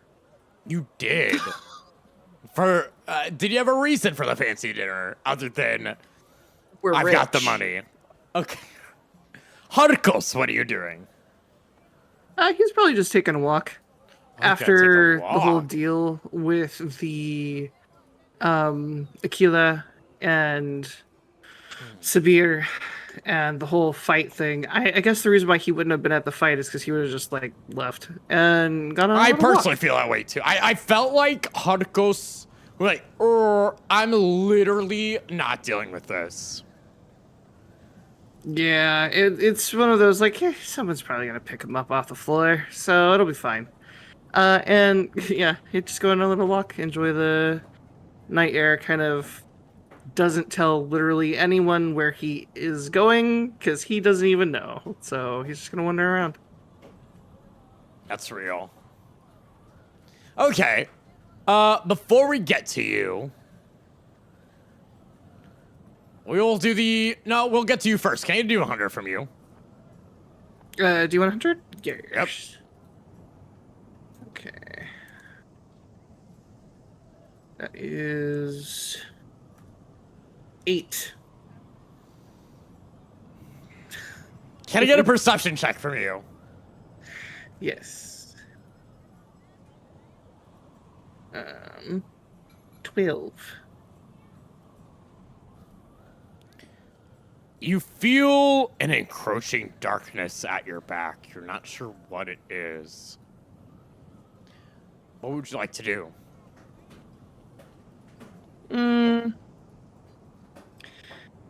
Kind of keep walking in, I would say probably not the super crowded areas because Marik is probably going to freak people out.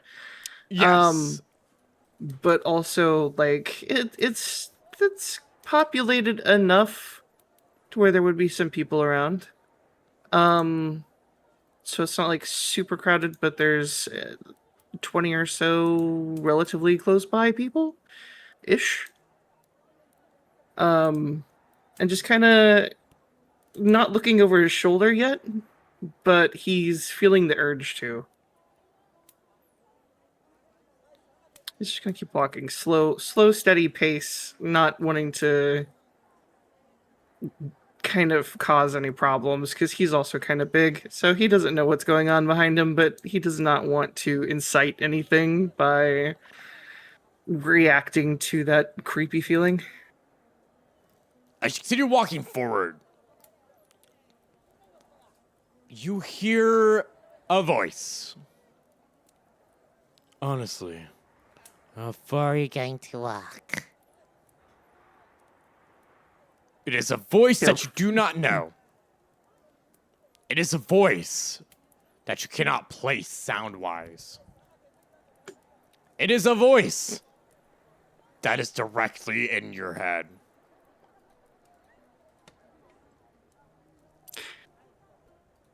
Harkos would test in that case to replying to it mentally, just to see if it does respond to him, if he thinks the answer back to it of just, how far do you intend to follow me, or at least stay in my presence? Oh, you know, Until I figure out what you're trying to do. Or why you're running away away from the truth of what you need to do. Don't Then you I'm want to like- save everything and everyone in your tribe. Isn't that what you really want? Harkos would stop moving at this moment. He would also give that like tap to Marik to have them pause as well. Of course, that is all I want, but it is like running in circles.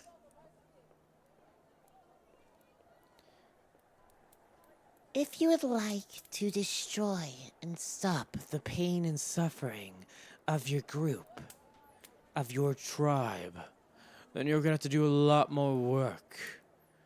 If you want to do so. It is slowly But- killing all. all of you, there is no ceremony. There is no priestess. There is only you.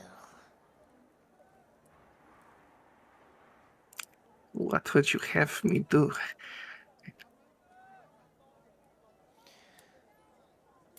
Well, I think you just had to appease the right God, the right goddess, the right creature, in order to provide what you need. But really, the curse is far deeper into the earth. than what you understand, than what you decide to see. It is always there, and it's always been there, Waiting for you to destroy it, and you and none of your people ever could. Then I will be the first. I will destroy it. When you see what it is, I wonder if if you will do so, or if you will give up like many others have had. This curse has happened before. not just to you, but to others. Will you let it destroy you? The Earth Goddess does not appease you. So what would you do? The Earth Goddess will always be my goddess. She is the goddess of my tribe. She will be the goddess I worship for the rest of my life. But if there is something else that I must do to protect my tribe, my family, then I will do it. Give me what I need to know. Tell me what it is that I must do. I am not asking for simple things to just be handed to me. I will do the work, but you must give me the answer to at least point me in the right direction. I will say that this curse is ancient, and it has only hit the first stage. The further it goes along, the more it kills and the stronger it spreads. What you decide to do to it is based on what you decide to do, but it requires you finding oblivion. It requires you jumping right in and then destroying it. I will let you know that your tribe and somebody in your tribe is at fault. It is up to you to find it and destroy it. But first you have to accept the gift. And when you do, you will finally have what you need. Besides, give- it's always been there all along. Harkos is going to take a moment and look down at the bracelet that his sister had made for him. And he has a sinking feeling.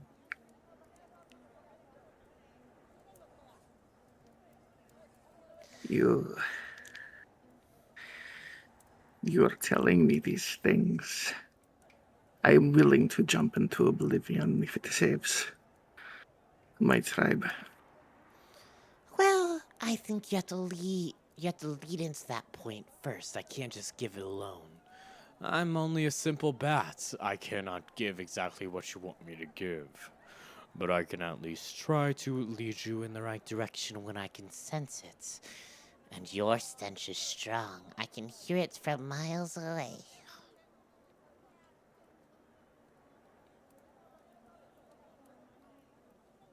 If that is the case, is it something that I can find now? Surely there is plenty happening so quickly. Is there not a plaque for me as well? There is a plaque for each of you, as long as you accept it. However, I cannot let you have it on my own. If I was much closer to the god of the sky, I'm sure I could do it. But I cannot do it on my own. It is up to him, her, them, to provide it for you. They will be with you soon. But I assure you that it is ready and waiting and willing for you. You seem like you will be much easier than the others to make. Convince of saving everything for themselves. All it takes is a little bit of work and help.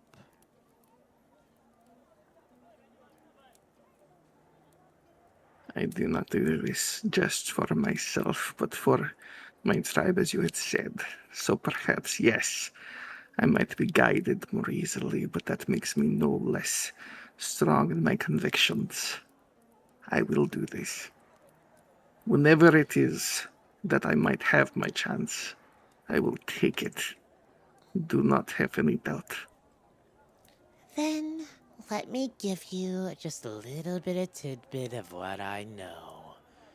The main thing that I know is that this curse has existed for many a sundown, or purges as we call it now. And they have always been bad. I believe it comes from mayhaps a lich or something maybe similar. And it caused destruction. It has not hit the rejection stage yet, but it will eventually soon enough. And when it hits a rejection stage, there is not a single thing that you will be able to touch that is plant, life, or animal that will not cut you. It is up to you to stop it before then. But I do not know how, sadly. But I'm sure the god of the sky knows. It knows all that you could possibly want.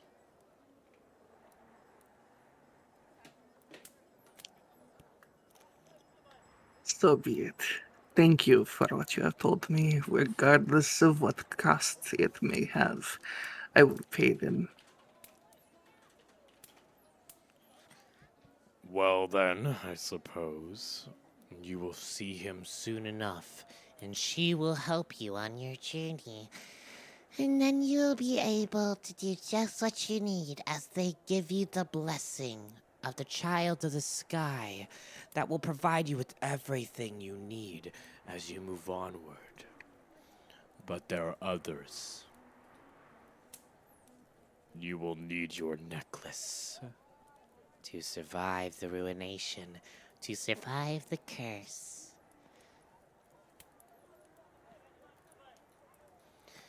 But all I can do is guide you and hope that you provide the rest for yourself.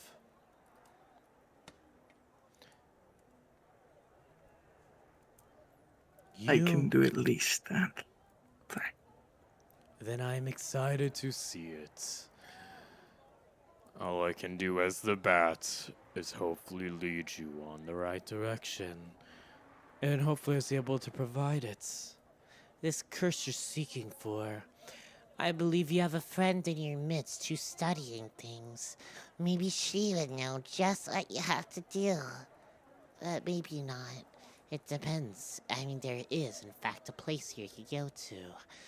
But I feel like when you all get your things back, assuming you all accept oblivion, that you will be working on all of each other's things. Perhaps, but it will not be forgotten, nor shall it be left alone. Even if that means that I must carry more of a burden than ever before in my life, it will be fine. I will do what I must. Freedom It's a burden, and there's nothing you can do to stop it when you accept freedom. All you can do is suffer as freedom surrounds you, as you are left with everything you want to do. I hope you are able to provide it for yourself. I hope that all of you are. None of us ever want to be alone. But I, the bat, have to leave now.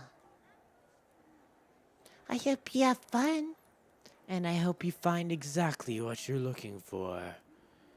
And I hope you can destroy the curse before it destroys you. Your necklace is key. The voice disappears as the bat disappears. Arcos would look down to Marik, which isn't really that far, because again, Direhound, he's fucking huge. He's not actually Direhound, but you know, he's the size of one. Yes, and it is unpurged. Yes, unpurged around. It's a Yeah. giant robot thing. Yep. And so, but he's still taller. So he would look down to Marik and just say, Marik, I need you to find Inshara. Do you remember her scent? We were in her home long enough. Oh, He would say this in Primordial, by the way. It clicks. And then you see its eyes go multiple colors, and then it nods, implying, should I go now? Yes, let us go now. It's a quick pace, but let us not scare the commoners. And off you guys go! Let's walk over to Nshada. And Chris. Hi. You guys going to a dinner. Fancy rich people dinner, caviar, drinks. What do rich people eat? Lobster. No, I can describe. Well, first off, lobster's poor people food. That is a bottom feeder. It is. It is poor people food. Let me describe as you guys lead into one of these restaurants. One of the first things you will see, Chris, is your lovely patron, Naima. Her bright white hair glistening, beautiful gold upon her visage, her clothing and dress made of pure white feathers. This is money, honey. She's an icon. Everything she wears contrasts with her beautiful, elegant dark skin that is completely unblemished. This is beauty incarnate. This is a woman made of money.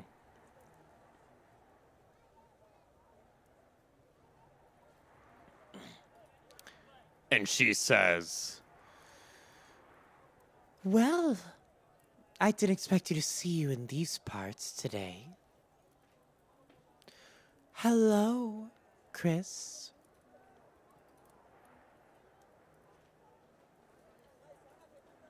Ooh, what can I infer from her tone? I'm sorry, say again. I said, what can I infer from her tone? Like, is it just like... What's your passive insight? Hold on. 12. 12?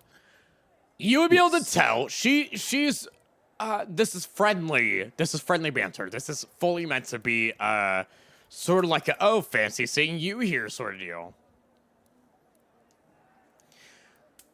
Okay.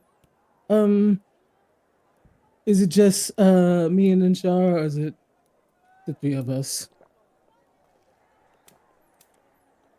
I think just you and Inshara, right? Well, I don't know what Carter did, or if he left or not, or I won't assume. As far as I'm aware, it's just the two of you.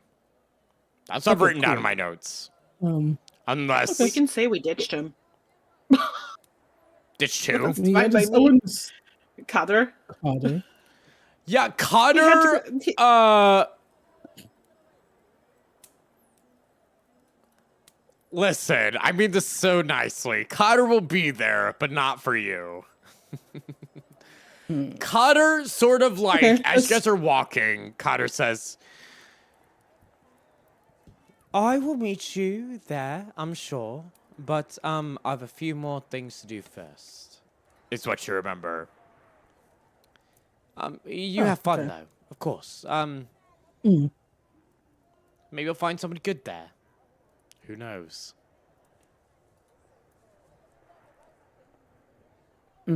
Okay. Then yeah, if it was just the two of them,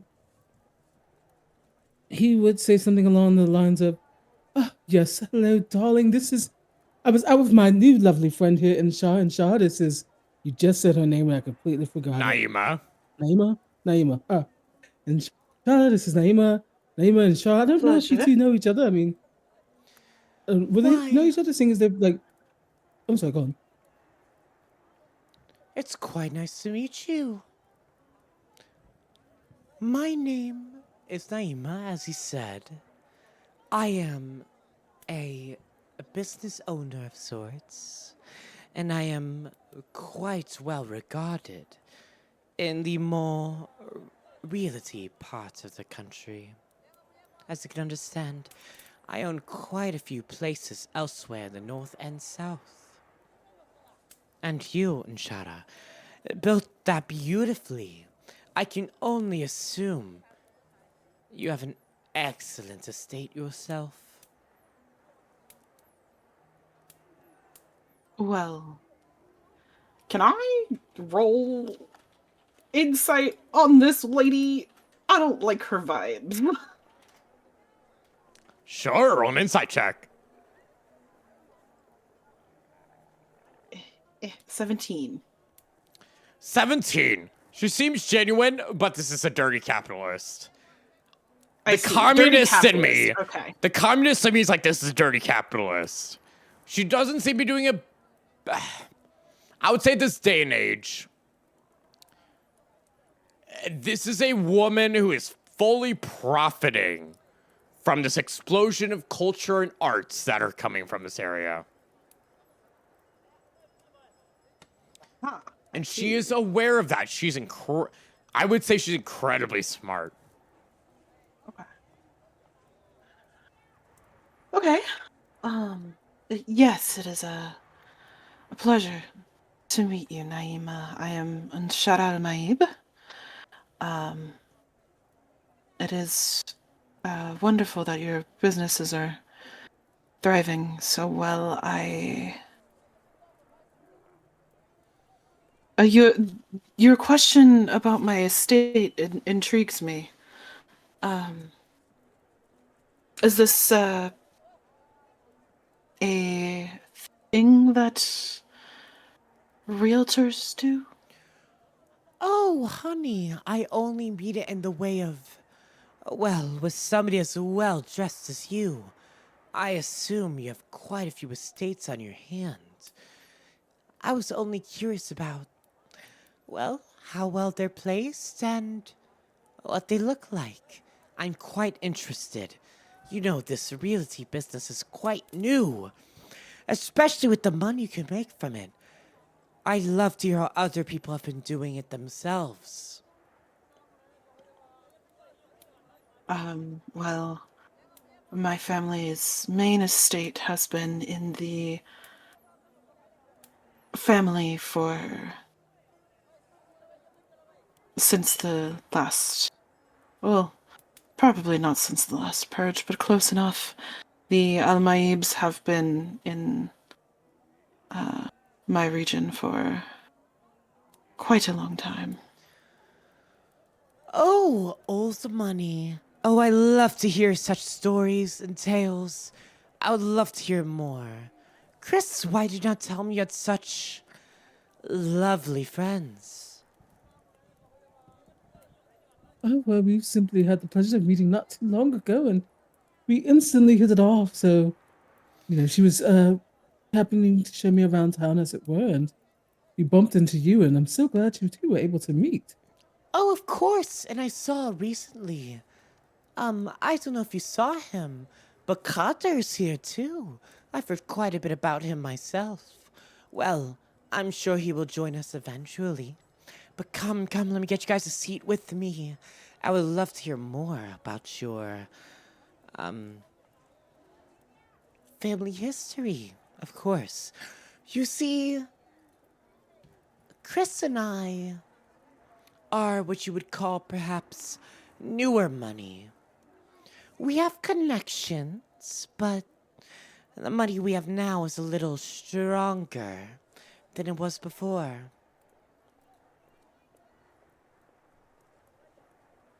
Does she know of my beef with Carter? Nope. Not at all. Oh, She okay. is fully Kushtaal. Girl, she does not care what's going on in Grecarum. So. Then yeah, his face will slightly tense up at the mention of Potter and his. Oh, and Shara's giggling a little. He will just be well, so lovely to have such great company. Then I'm so looking forward to him joining us. But yes, let us sit and enjoy the time we'll have before he shows up. Oh, we all should Thank you for enjoy. inviting us to your table. Oh, of course, it's all I could provide for you. I mean, you're very lovely yourself, Inshara. And of course, Chris is a fantastic friend of mine. He has been a fantastic friend and diplomat. You see, he's quite well connected in the East, as I'm sure as you can understand. You know, with all the dramatics going on in Grecarum, Reem, and Sindain, with all that going on, I simply don't understand it. But he's provided me great allies, and I thank him for it. She grabs both your Char's arms and starts Gonna walking give with y'all. Chris a look and be like, and this is purely communicated via the look on her face, and it's, did she call you a whore? Because she's just I mean, completely misinterpreting the whole thing. No, I Or is she? don't. Who knows?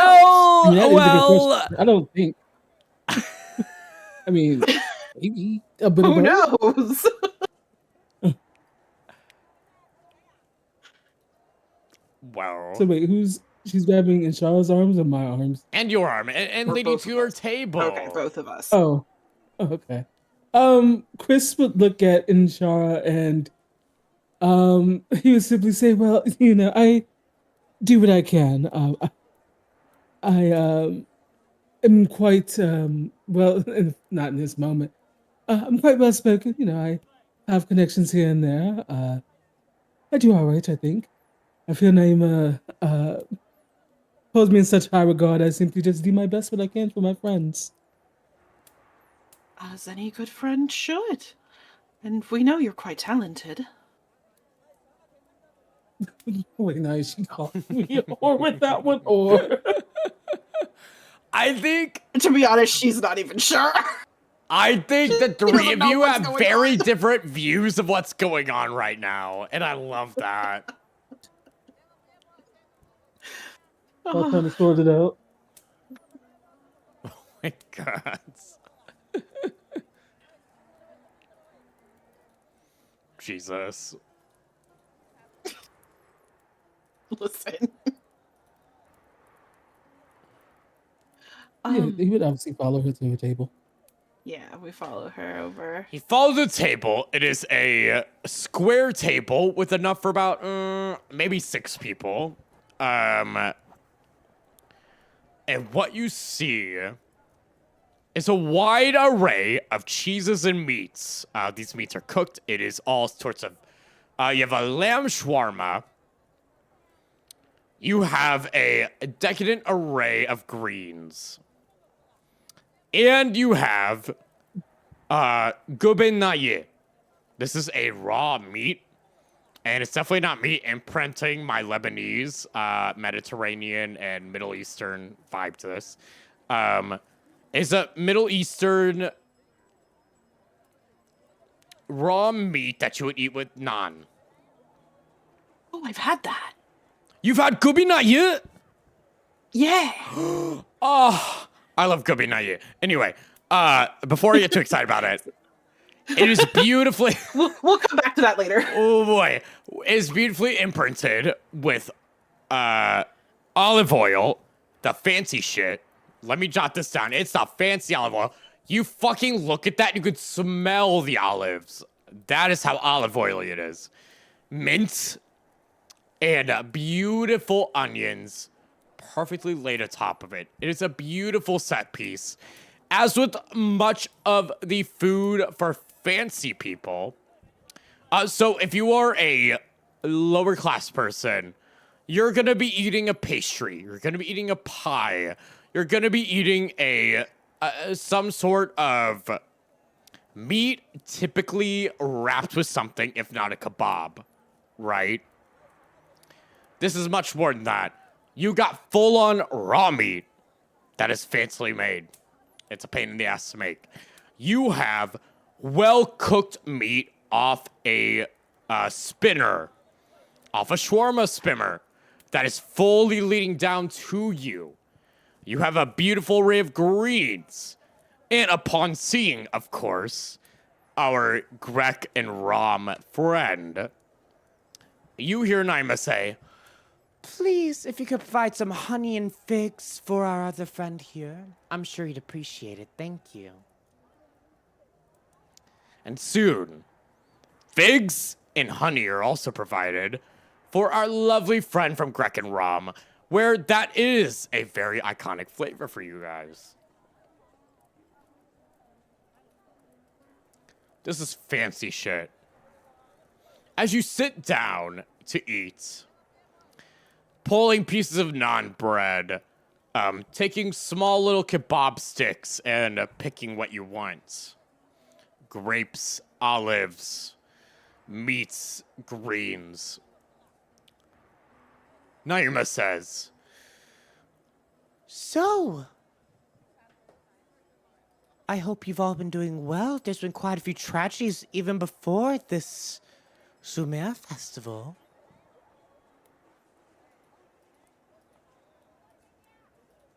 How have you all been? There have been? Oh yes, I heard there was a death of a noble recently. I forgot his name, of course, but yes. Quite shocking if you ask me. Oh, at the festival, yes. I would imagine it was probably quite jarring for everybody involved. You sound as though you have not yet been to the festival. Oh, I tend to, the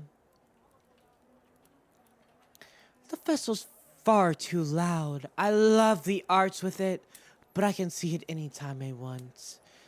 I believe the Sumer festival is for everybody who doesn't normally get to experience the things I get to experience. I'm happy they get to experience as well on their own. So you see art as removed from the culture that creates it? Oh, of course not. For art is fully informed by the culture.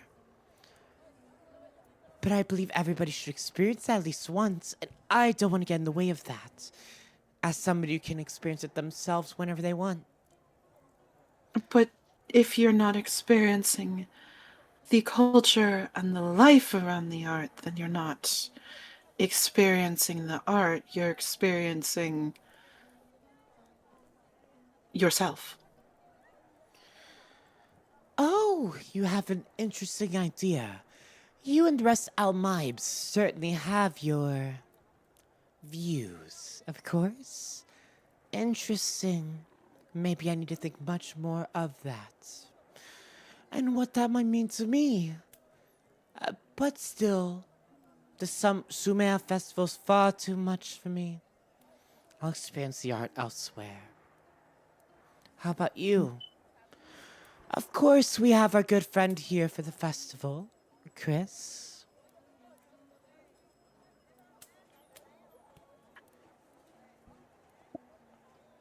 How are you enjoying What it is she here? asking? Oh,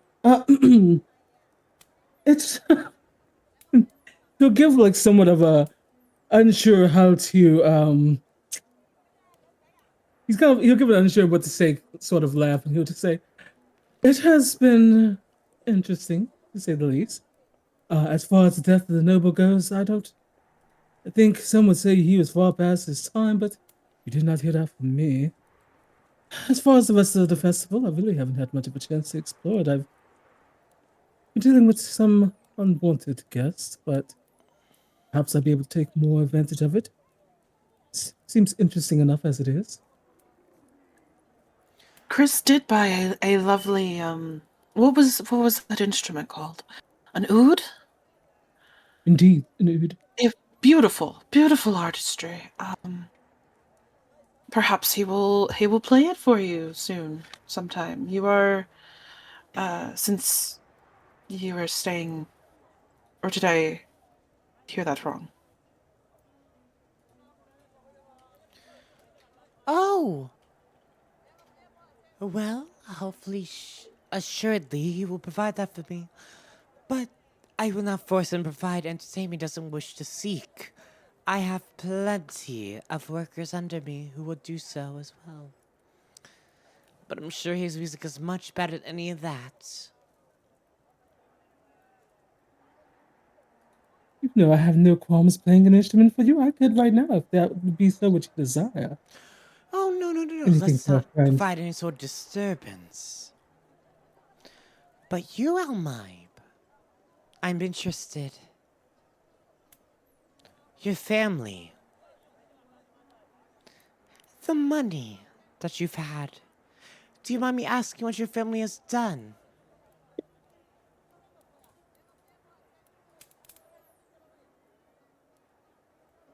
This is out of character. Ah! I'm trying to think of what to say, and she just.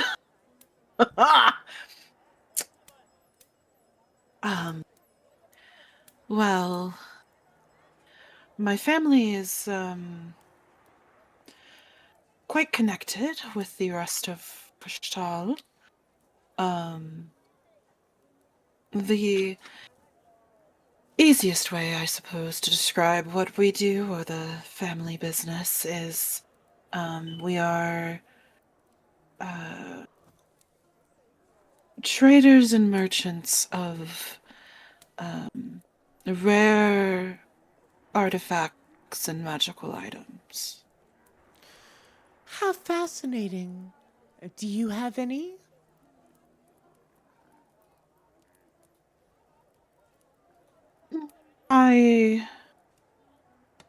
On my person? Oh, no. Just in general, of course. Well, the ones that the Al-Maib family keep are family heirlooms, predominantly, but they are all a familiar secret, I'm afraid. Oh, I see.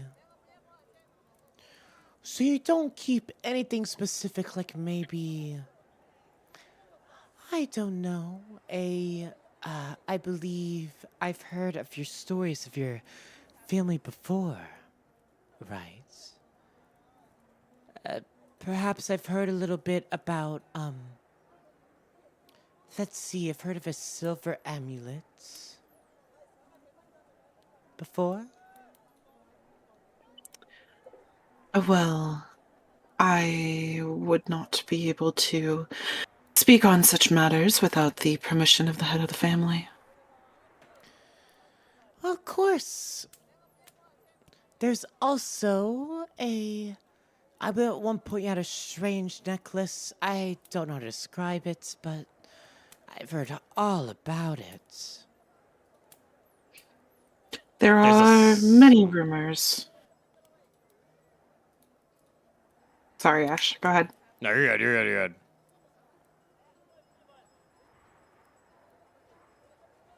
There are many rumors surrounding what the Al-Maib vault contains.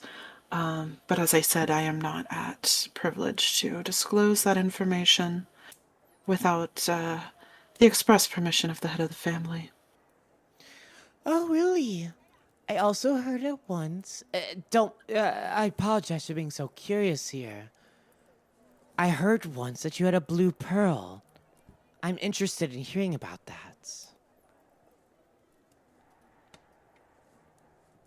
Well, there... We have encountered a variety of expensive and rare treasures over the years. As I've stated, the Al-Maib family has been in this business since, well, civilization has begun again, anew, if you see. will. I understand, of course. I was just curious as all because, I'm always curious about these sort of things. I feel like old money is so unique. No matter what happens, you have kept it. Well, those of us have to hopefully work for it. Well, in a way, even old money has to work to earn their keep. There are certain dynamics within such families that are not immediately apparent on the surface. As I'm sure you must be used to in the realty world, there are things hidden within the foundations that cannot be discussed, or perhaps kept hidden behind an artful curtain, or some fake gold. Oh, I suppose you're right. Smartly said. I love a businesswoman like yourself. She holds out a hand to you. I appreciate an equal, much as yourself. You, Chris, and I, we're much of the same. And Shara very she accepts her hand, but there is a very clear sense of we are not equals, ma'am. As you do so, Harkos, a person, a Kiaga, a brownish, reddish-haired Kiaga, walks up to you at this restaurant and says, "Oh, are you trying to get in with you and your unpurged here?" Yes. Oh well, if you want in, I suppose I could take it as a +1 if you want to. I guess it'd be +2 here. Is there a reason why I want to get in, though? Yes. There is a woman inside, Inshara Maib. I'm looking for her. We are guests of her estate. Oh, the Al Maib. Oh, well, I suppose, I mean, I'm aware of her existence, yes. I also just saw her recently. Well, I believe she's here with Naima and a few others. Yeah, I mean, if you want me to help you in, I certainly can. I'm about to go see them myself. How about it?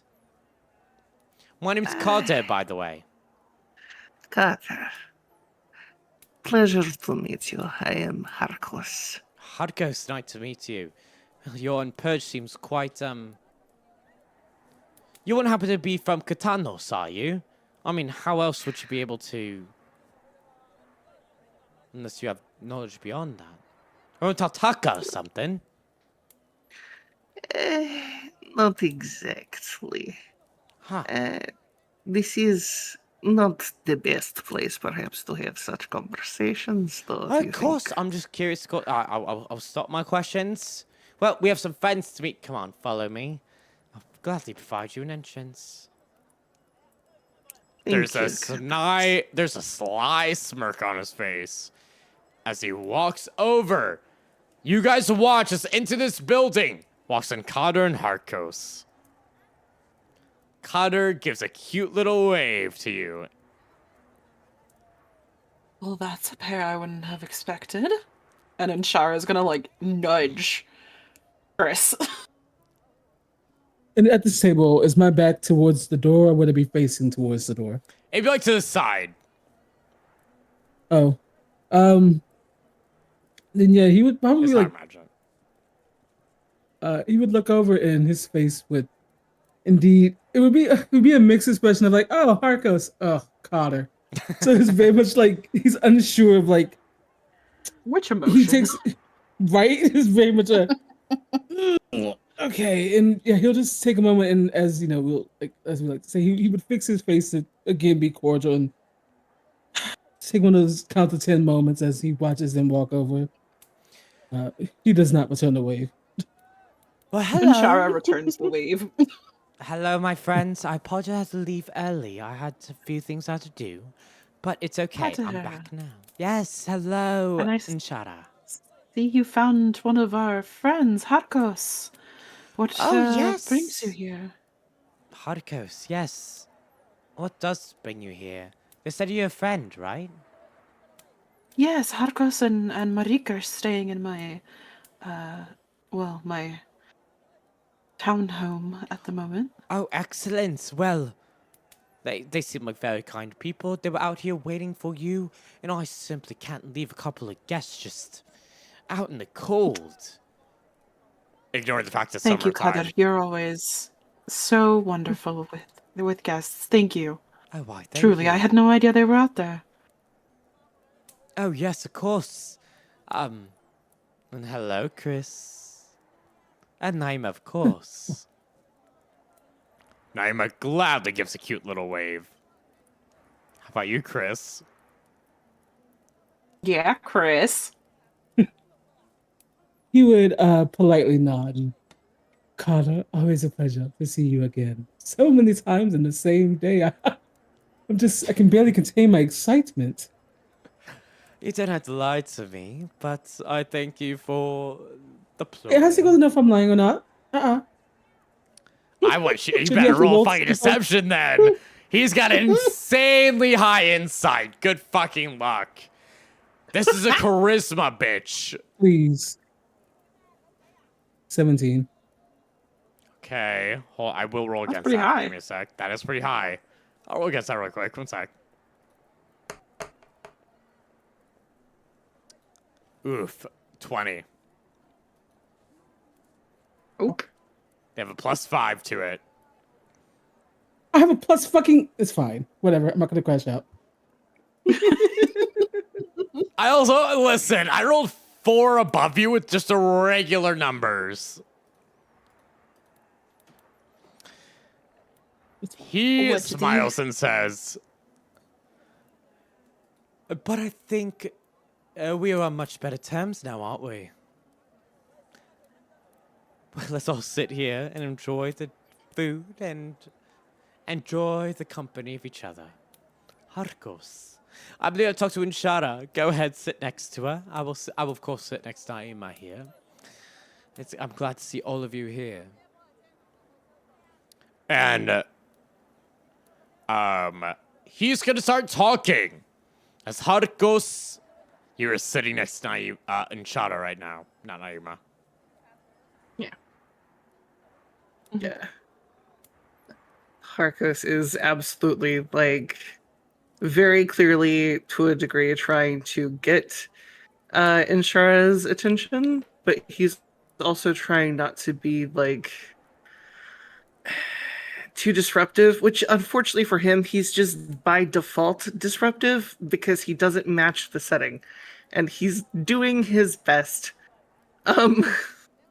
But he's just gonna kind of like lean down slightly to Inshara and just be like, I'm terribly sorry for interrupting your dinner. I do hope that you did not mind, perhaps, taking care of one more mouth to feed. No, it is perfectly fine, Harkos, don't worry. And she, like, gently pats him on the arm in that, like, very, like, friendly way. It is all fine, don't worry. I'm glad you're here. I have perhaps more scholarly questions for you that are a bit, to me, urgent. However, this is a meal that is being shared, and I appreciate your welcoming me to the table. Tell me, is curses something to not discuss at dinner here? In typical high society, yes, but I'm certain we can excuse us a moment, everyone. And she just kind of like gets up in that way that He's going to reach for your arm. It's very much, don't leave me here. I will be back in a moment, don't worry. Kader will play nice, right? If Harko sees Chris reach for Inshara's arm, if that happens, and Harkos is just gonna look at Chris and kind of tilt his head and ask, "Do you know of curses too?" No, it's fine. I'll be fine. And he's going to let go of Inshara's arm, and I'm assuming there's wine or something at this table. Yeah. I would say it's mostly a red wine. Perfect. Whatever. Yeah, he's definitely he's grabbing a glass of that and sitting quietly. And Shada's gonna look at Kader and be like, play nice. I always play nice. What do you mean? I know you do, but be extra nice for me, will you? I suppose it can be done. She like blows him a kiss and like motions for Harkos to follow her to the like balconette area where it's like quieter. Yeah, for sure. Easily done. You know how fancy fucking like place, dining man. areas have Yeah. those like little balconies where you can look out all the poor Ugh. people. Look at all those Damn. poor people out there in the center. Ugh. Ugh. Enjoying their art that we can see on any day. All right. This should be better. So you wanted to talk to me about curses? Yes, it is related to information I have acquired from. And then Harkos is going to make a little bit of a gesture, and he's like, animal mask, bat. Oh my. You didn't have... And Shara's like miming the leathery hand descending from the fucking sky.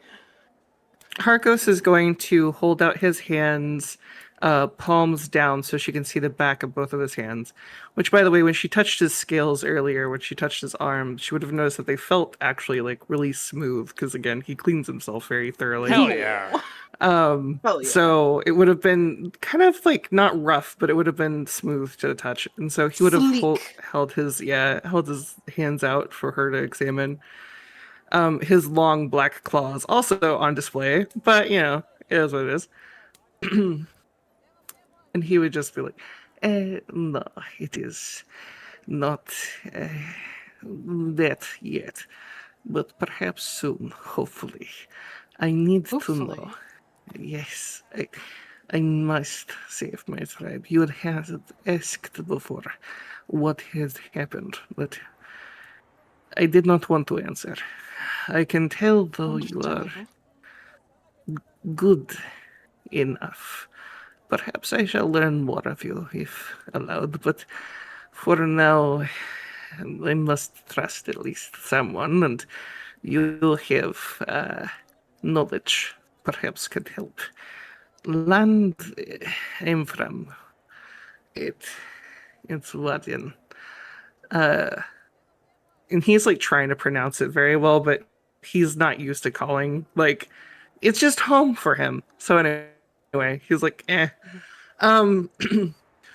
So he's like, home is Laidan, and it is fingers of the goddess are there in the mountains. And something has happened to our temple. Something has happened to destroy families, priestesses, homes. And it was like plague has happened. There Plague? were rotted fruits, rotted plants, fish, animals that we would catch to live. They are all were dying, and so are we. We are starving, and I was looking to find the priestess and also my relic, my mother's relic, her necklace. It is incredibly important to my tribe. She was matriarch. So now it is problem because I have been told by the bat that there is some curse, some creature that is lurking, waiting, and wants to take more, destroy. And I must destroy it instead. However, it is a dark curse, an old curse, related to the purge, the sundown. And I do not know of old curses. I know of hunting. I know of finding, but not knowledge. You know of hunting, knowledge. Finding. And he's like, at this point, he's like kind of gesturing with his hands a little bit because he's like, fuck. you know of the finding in the books and the words and studies the religious curses perhaps could help me find a being that I can destroy, like a lich perhaps, possibly a lich. Harkos, this is... I'm so sorry. I am For your people, for your tribe, for your home. You'll see him visibly stiffen when you say that, and he's going to kind of look down at your shoes, which he probably can't really see because of the fabrics, but, you know, gestures just to where your shoes would be. And he's going to have this, like, sullen look on his face as you speak. Sorry, go ahead. No, you're fine. Well, off the top of my head, I know some about liches and curses, but I would definitely need more information. Ash, can I roll a... I was gonna say, you would have to roll a history check for this. You might know this. History? If not, you're gonna... Yep. If not, you're gonna learn this soon. Yeah, I figure she's racking her brain right now, trying to... Nope. That's a 10. Didn't you write the notes last time? I did. Then you could use your Use my inspiration. inspiration if you wanted to. Wow, it's worse. Oh. Okay, I give you a little bit though. I give you a little bit though. Okay. Not much, but a little bit. Right now, you do not remember the name of the curse. You might need to read a little bit about it. Mm-hmm. There is a curse that has been known to destroy cultures. A curse existed for a long time. You're not exactly sure how this curse works or what it does. But every living thing that's edible becomes inedible. You don't know why, but it does. I can give you more information later, but you'll have to do that when you read. Yeah. Is you mentioned sorry, I'm trying. You mentioned that the foods that your tribe is reliant on, they're all going bad, right? Yes, it is.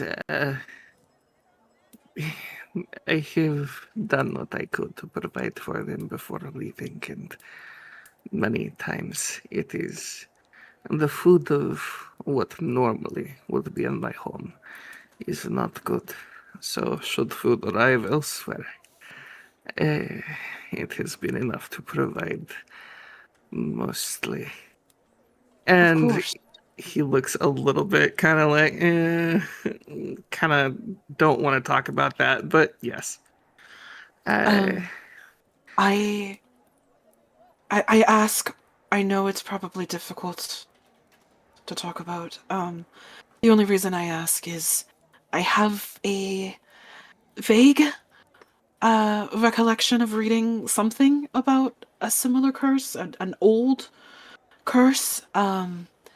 But I would have to return to the library to confirm what I'm remembering, and of course, any details I might have forgotten. I just wanted to be sure that I had understood.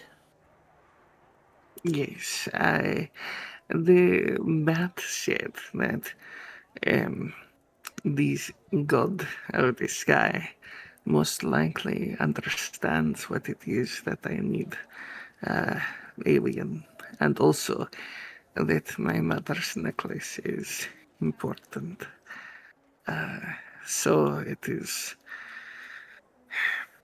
is pressing that I get what I must in order to defeat what it is that is in front of me. However, this is not something I wish to share with others. I understand, and I thank you for feeling comfortable to trust me, Harkos. I will do my best to keep it between us.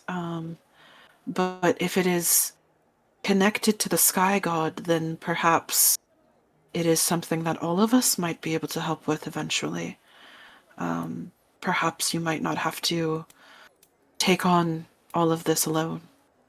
But in the meantime, I will do what I can to find out more. Unfortunately, the library is not going to be accessible at this time of night, but we can plan to go in the morning. And if the library doesn't have it, there is a bookseller that I met today that might have something. We'll find it. We'll find something together. Oh, yes. promise. There will definitely be plenty of books at the library if you want to check it out. A woman appears with a mask of a buck. God damn it. Within the shadow, she says, I'm sorry, I was just so enticed by guys' emotional, heart-wrenching story. I just had to listen for just a little longer. Hello. I hope we're all doing well. I was told you would come. Yes. Well, I'm sure Bat has already told you plenty. I'm just here to check up on you. You see, Wolf and Ox, they're a little busy right now. And, well, Tigers currently, if we look about the time, yeah. They're dealing with your friend who likes to lie a lot. But I think, Does that mean? oh, what's his name? The one with the pendants. Yes, him. I believe he's touched the plaque. He's part of us now. Look, And I Shara's wish... gonna like hold on to Harkos for like support. Like, oh my god. Harkos would very like carefully support her back with his tail. Um so he's not like wrapping anything around her or anything like that. He's just moved his tail up to kind of give her that extra like stability. Gentleman's tale, as opposed to the Yeah. gentleman hand. Oh, honey, Basically. don't worry. I'm not here to scare any of you. I'm just here to make sure everything's going okay. Listen, accepting Oblivion's really hard. And all of you are doing it a lot. I know. I've been through it too. We've all been through it, honey. I just hope that you know when it comes to you, it'll be okay. If I must wait for Tiger, then I shall. It is a requirement for Tiger to be the one to give it to me, or can you? I cannot. Tiger is, Tiger and Bat are special. Tiger... Special in a different way. Tiger has experienced many lifetimes all at once. That's why they're able to provide the blessing. Bat, however, I guess the best way to put it is they were able to, well, they were an oracle once. So they know what the Sky God asks for. But of course, in doing that, Bat gave up their physical form. So if you experience them, well, they didn't physically see them. But the point being,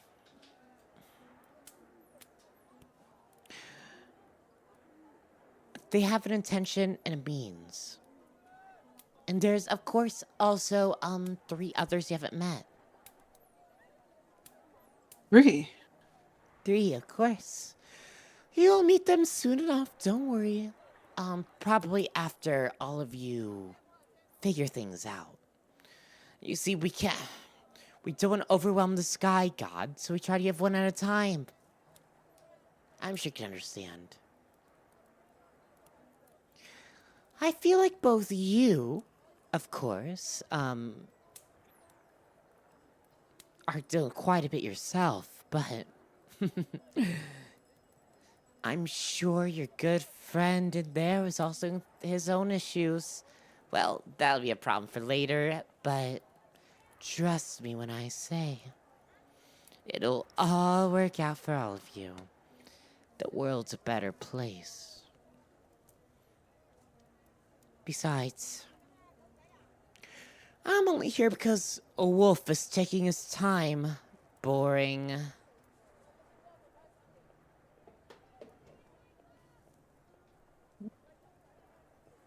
Don't worry. But you are just here to check up on us.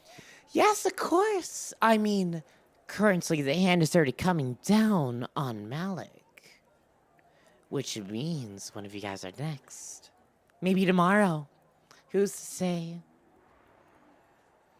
I have a feeling if Bat has given you information that they've chosen who they decided, but at the end of the day, Tiger gets the last laugh.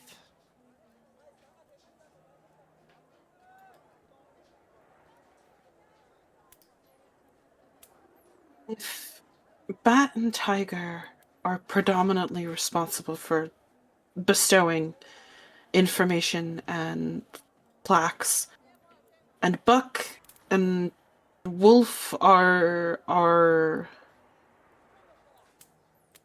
guides of sort. I would say that, yeah. I would say like similar to a guide. More like a Then gentle nudge. And then Ox is your leader. I see. All right. And then there's three others. But And there's three. they're a little different. I'm sure you'll meet them eventually. As long as you survive. Survive what exactly? If you are one of our guides, then you can at least tell us that much. Oh, honey. And Shara, she puts an arm on your shoulder. You That's will a find tall. out. That's a reach. Oh, it's a reach. She's not very tall. Tall enough just to reach your shoulder, but it looks a little embarrassing. But her personality makes up for it. She says, I am very aware of how you guys are thinking about us. Don't worry. Things are all working the way it should right now. And sooner or later, you're all gonna get the things you want right back. And then you could deal with the pain afterwards. We've all dealt with it. Satan Shara. That's your name, right? Yes, it is. All the information you look for is going to hurt you. But I'm sure you know that already.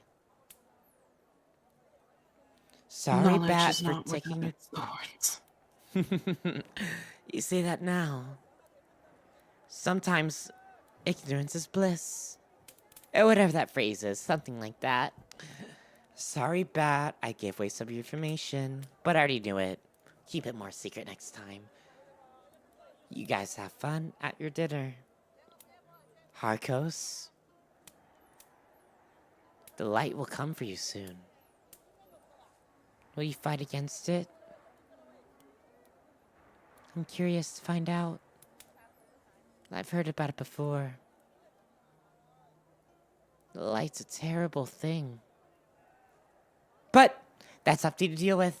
Bye-bye.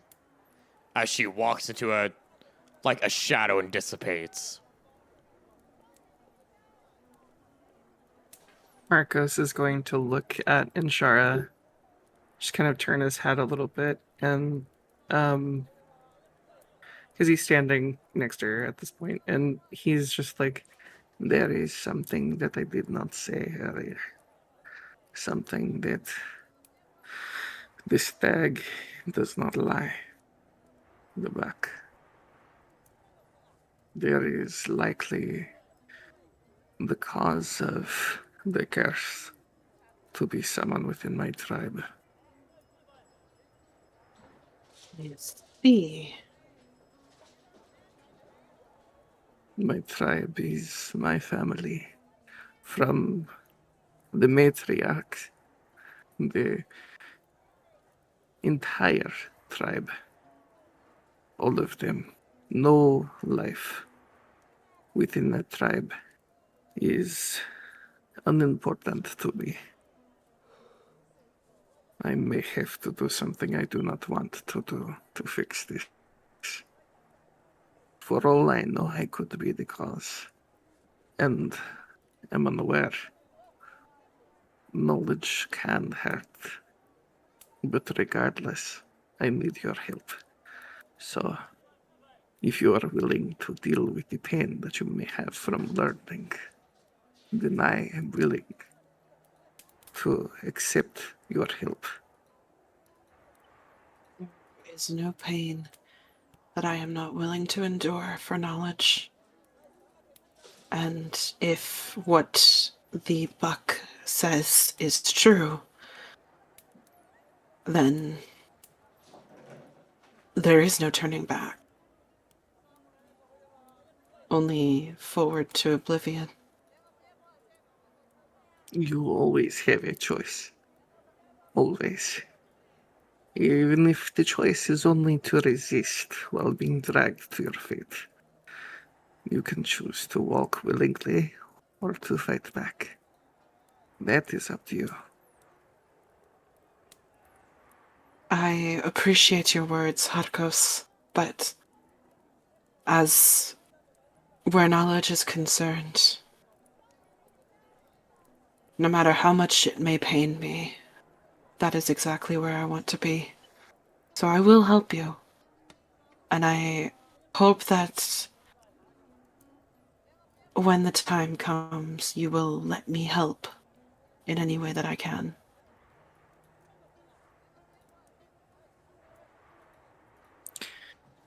He just gives a little nod and then offers her a hand as he lowers his tail. And basically to kind of help walk her back to the dining room area, should she wish. He's trying to be She's pretty polite and stable, but she's gonna take the hand anyway. yeah. Excellent. He's trying to be gentlemanly He's a as polite lizard possible. man. He's a gentleman. As this dialogue's happening, right before you walk back, Akhdar says, Well, Chris, how have you been? Hopefully very well yourself.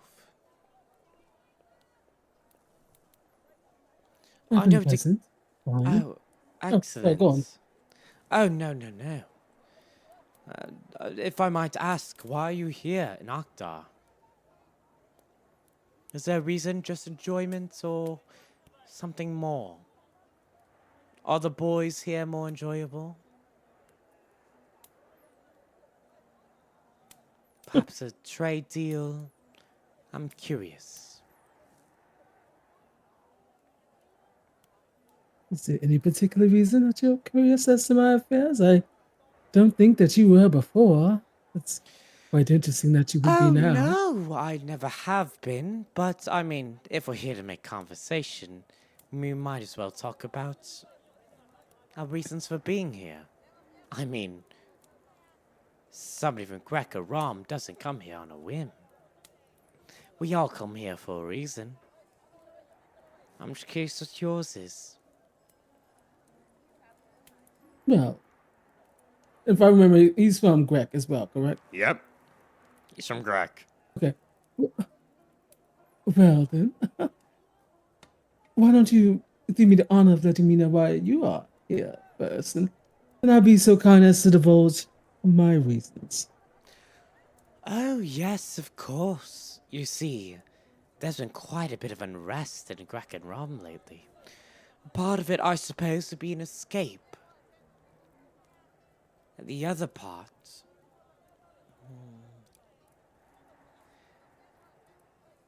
let's just say... the unrest's getting far too much and I'm finding safety here. I mean, nobody in Kushta is going to try to kill me, of course. But there, less so. Then how about you? Why are you here? One, to catch up with my lovely friend. There was also a festival going on, so obviously that is quite interesting. And well, I do have a bit of business to attend to, but it's all boring dribble, not worthy of conversation at the table. Oh, I assure you it's perfectly reasonable to listen to, but I understand you want to keep some secrets to yourself. I will assure you, though. I believe anybody who has family within the Grec royal court, or of course, democratic court as well, is in a little bit of danger.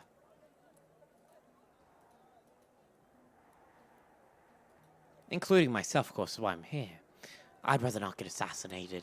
There's been a couple few knives out that shouldn't be there, you know? How do you figure? Oh, well, seeing as, let's see, my best friend has died, my brother has been killed, my sister has been killed, and about 2 others of my family. And that's just in my family alone. Multiple royal families have been killed. There certainly is some sort of chaos going on in Rem. Oh, not Rem. In Grek.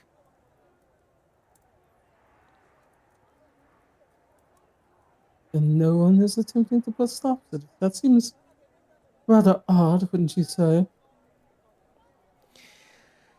Oh, I would say they're trying to make a stop to it. It's just, well, you speak too loud, and they will rip your throat out. Right now your family's safe, seeing as, well, they play for both sides. But, you know how it is. Eventually Rom will get at you too.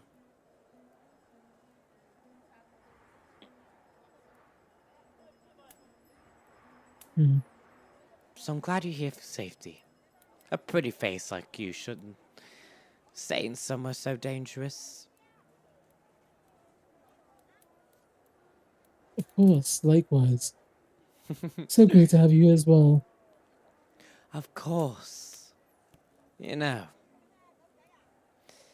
I always regret that party a few years ago when I told you. Oh, I don't know, what was it?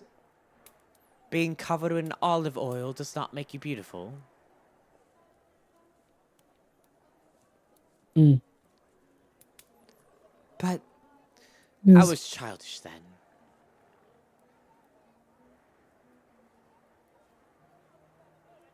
And now, what has changed? I would say, if we work together, survival is important. What do you say? I'm assuming I would need to roll insight to see if I can trust him. Yes.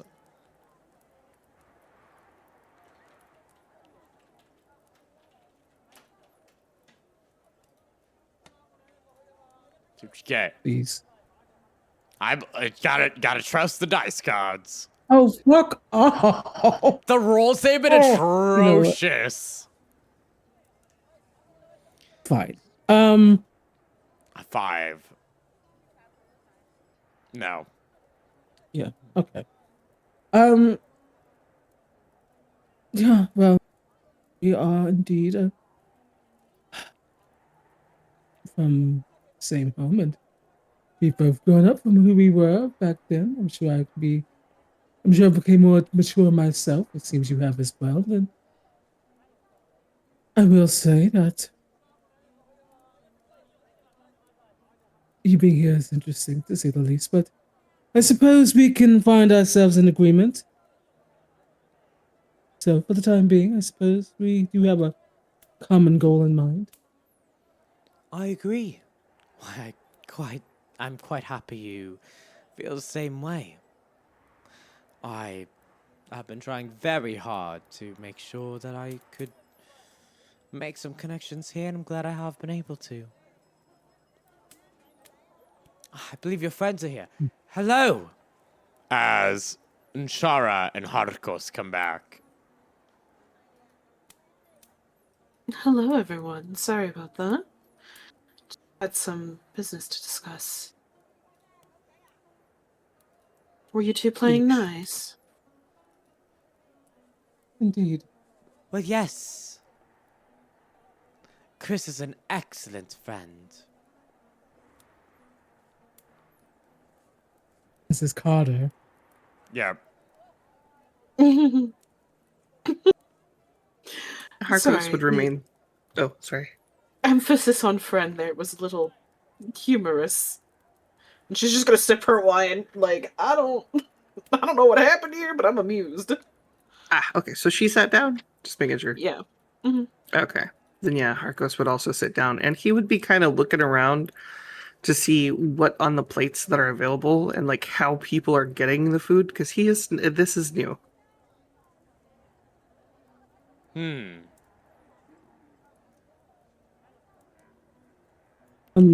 Chris would look at Harkos and be like, "Are you hungry? Would you care to enjoy some of the finery that we are ourselves having?" Yes, do not know how to. I will fix you a plate. It is of no. It is of no no trouble. Yes, we will teach you. It's no problem. Yeah, because Harkos is quite literally looking at all of this stuff and just going like, I know that's bread. I know what that is, and I know that's meat. Well, you I'm need like, to I recognize know. some of these things, but All right. You all get to eat and enjoy your dinner before the night ends. Casual discussion happens. And you guys are able to enjoy yourselves before the next day of Sumer Festival begins. And terror hits, but I'm sure we will get there then. Next session, All my homies love terror.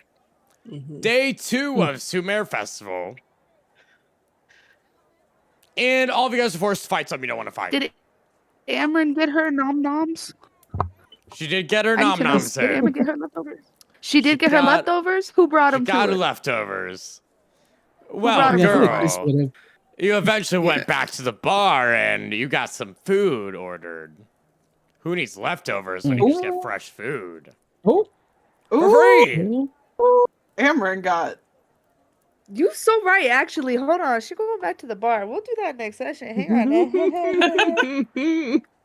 Yeah, next I session will is say head back Harkos to is bar. going to take all of the whatever food's left. Harkos is taking all of it. There's not like a single scrap that's, unless it was on someone else's plate, to which he's just going to kind of stare at him and stare at the person and try not to be rude.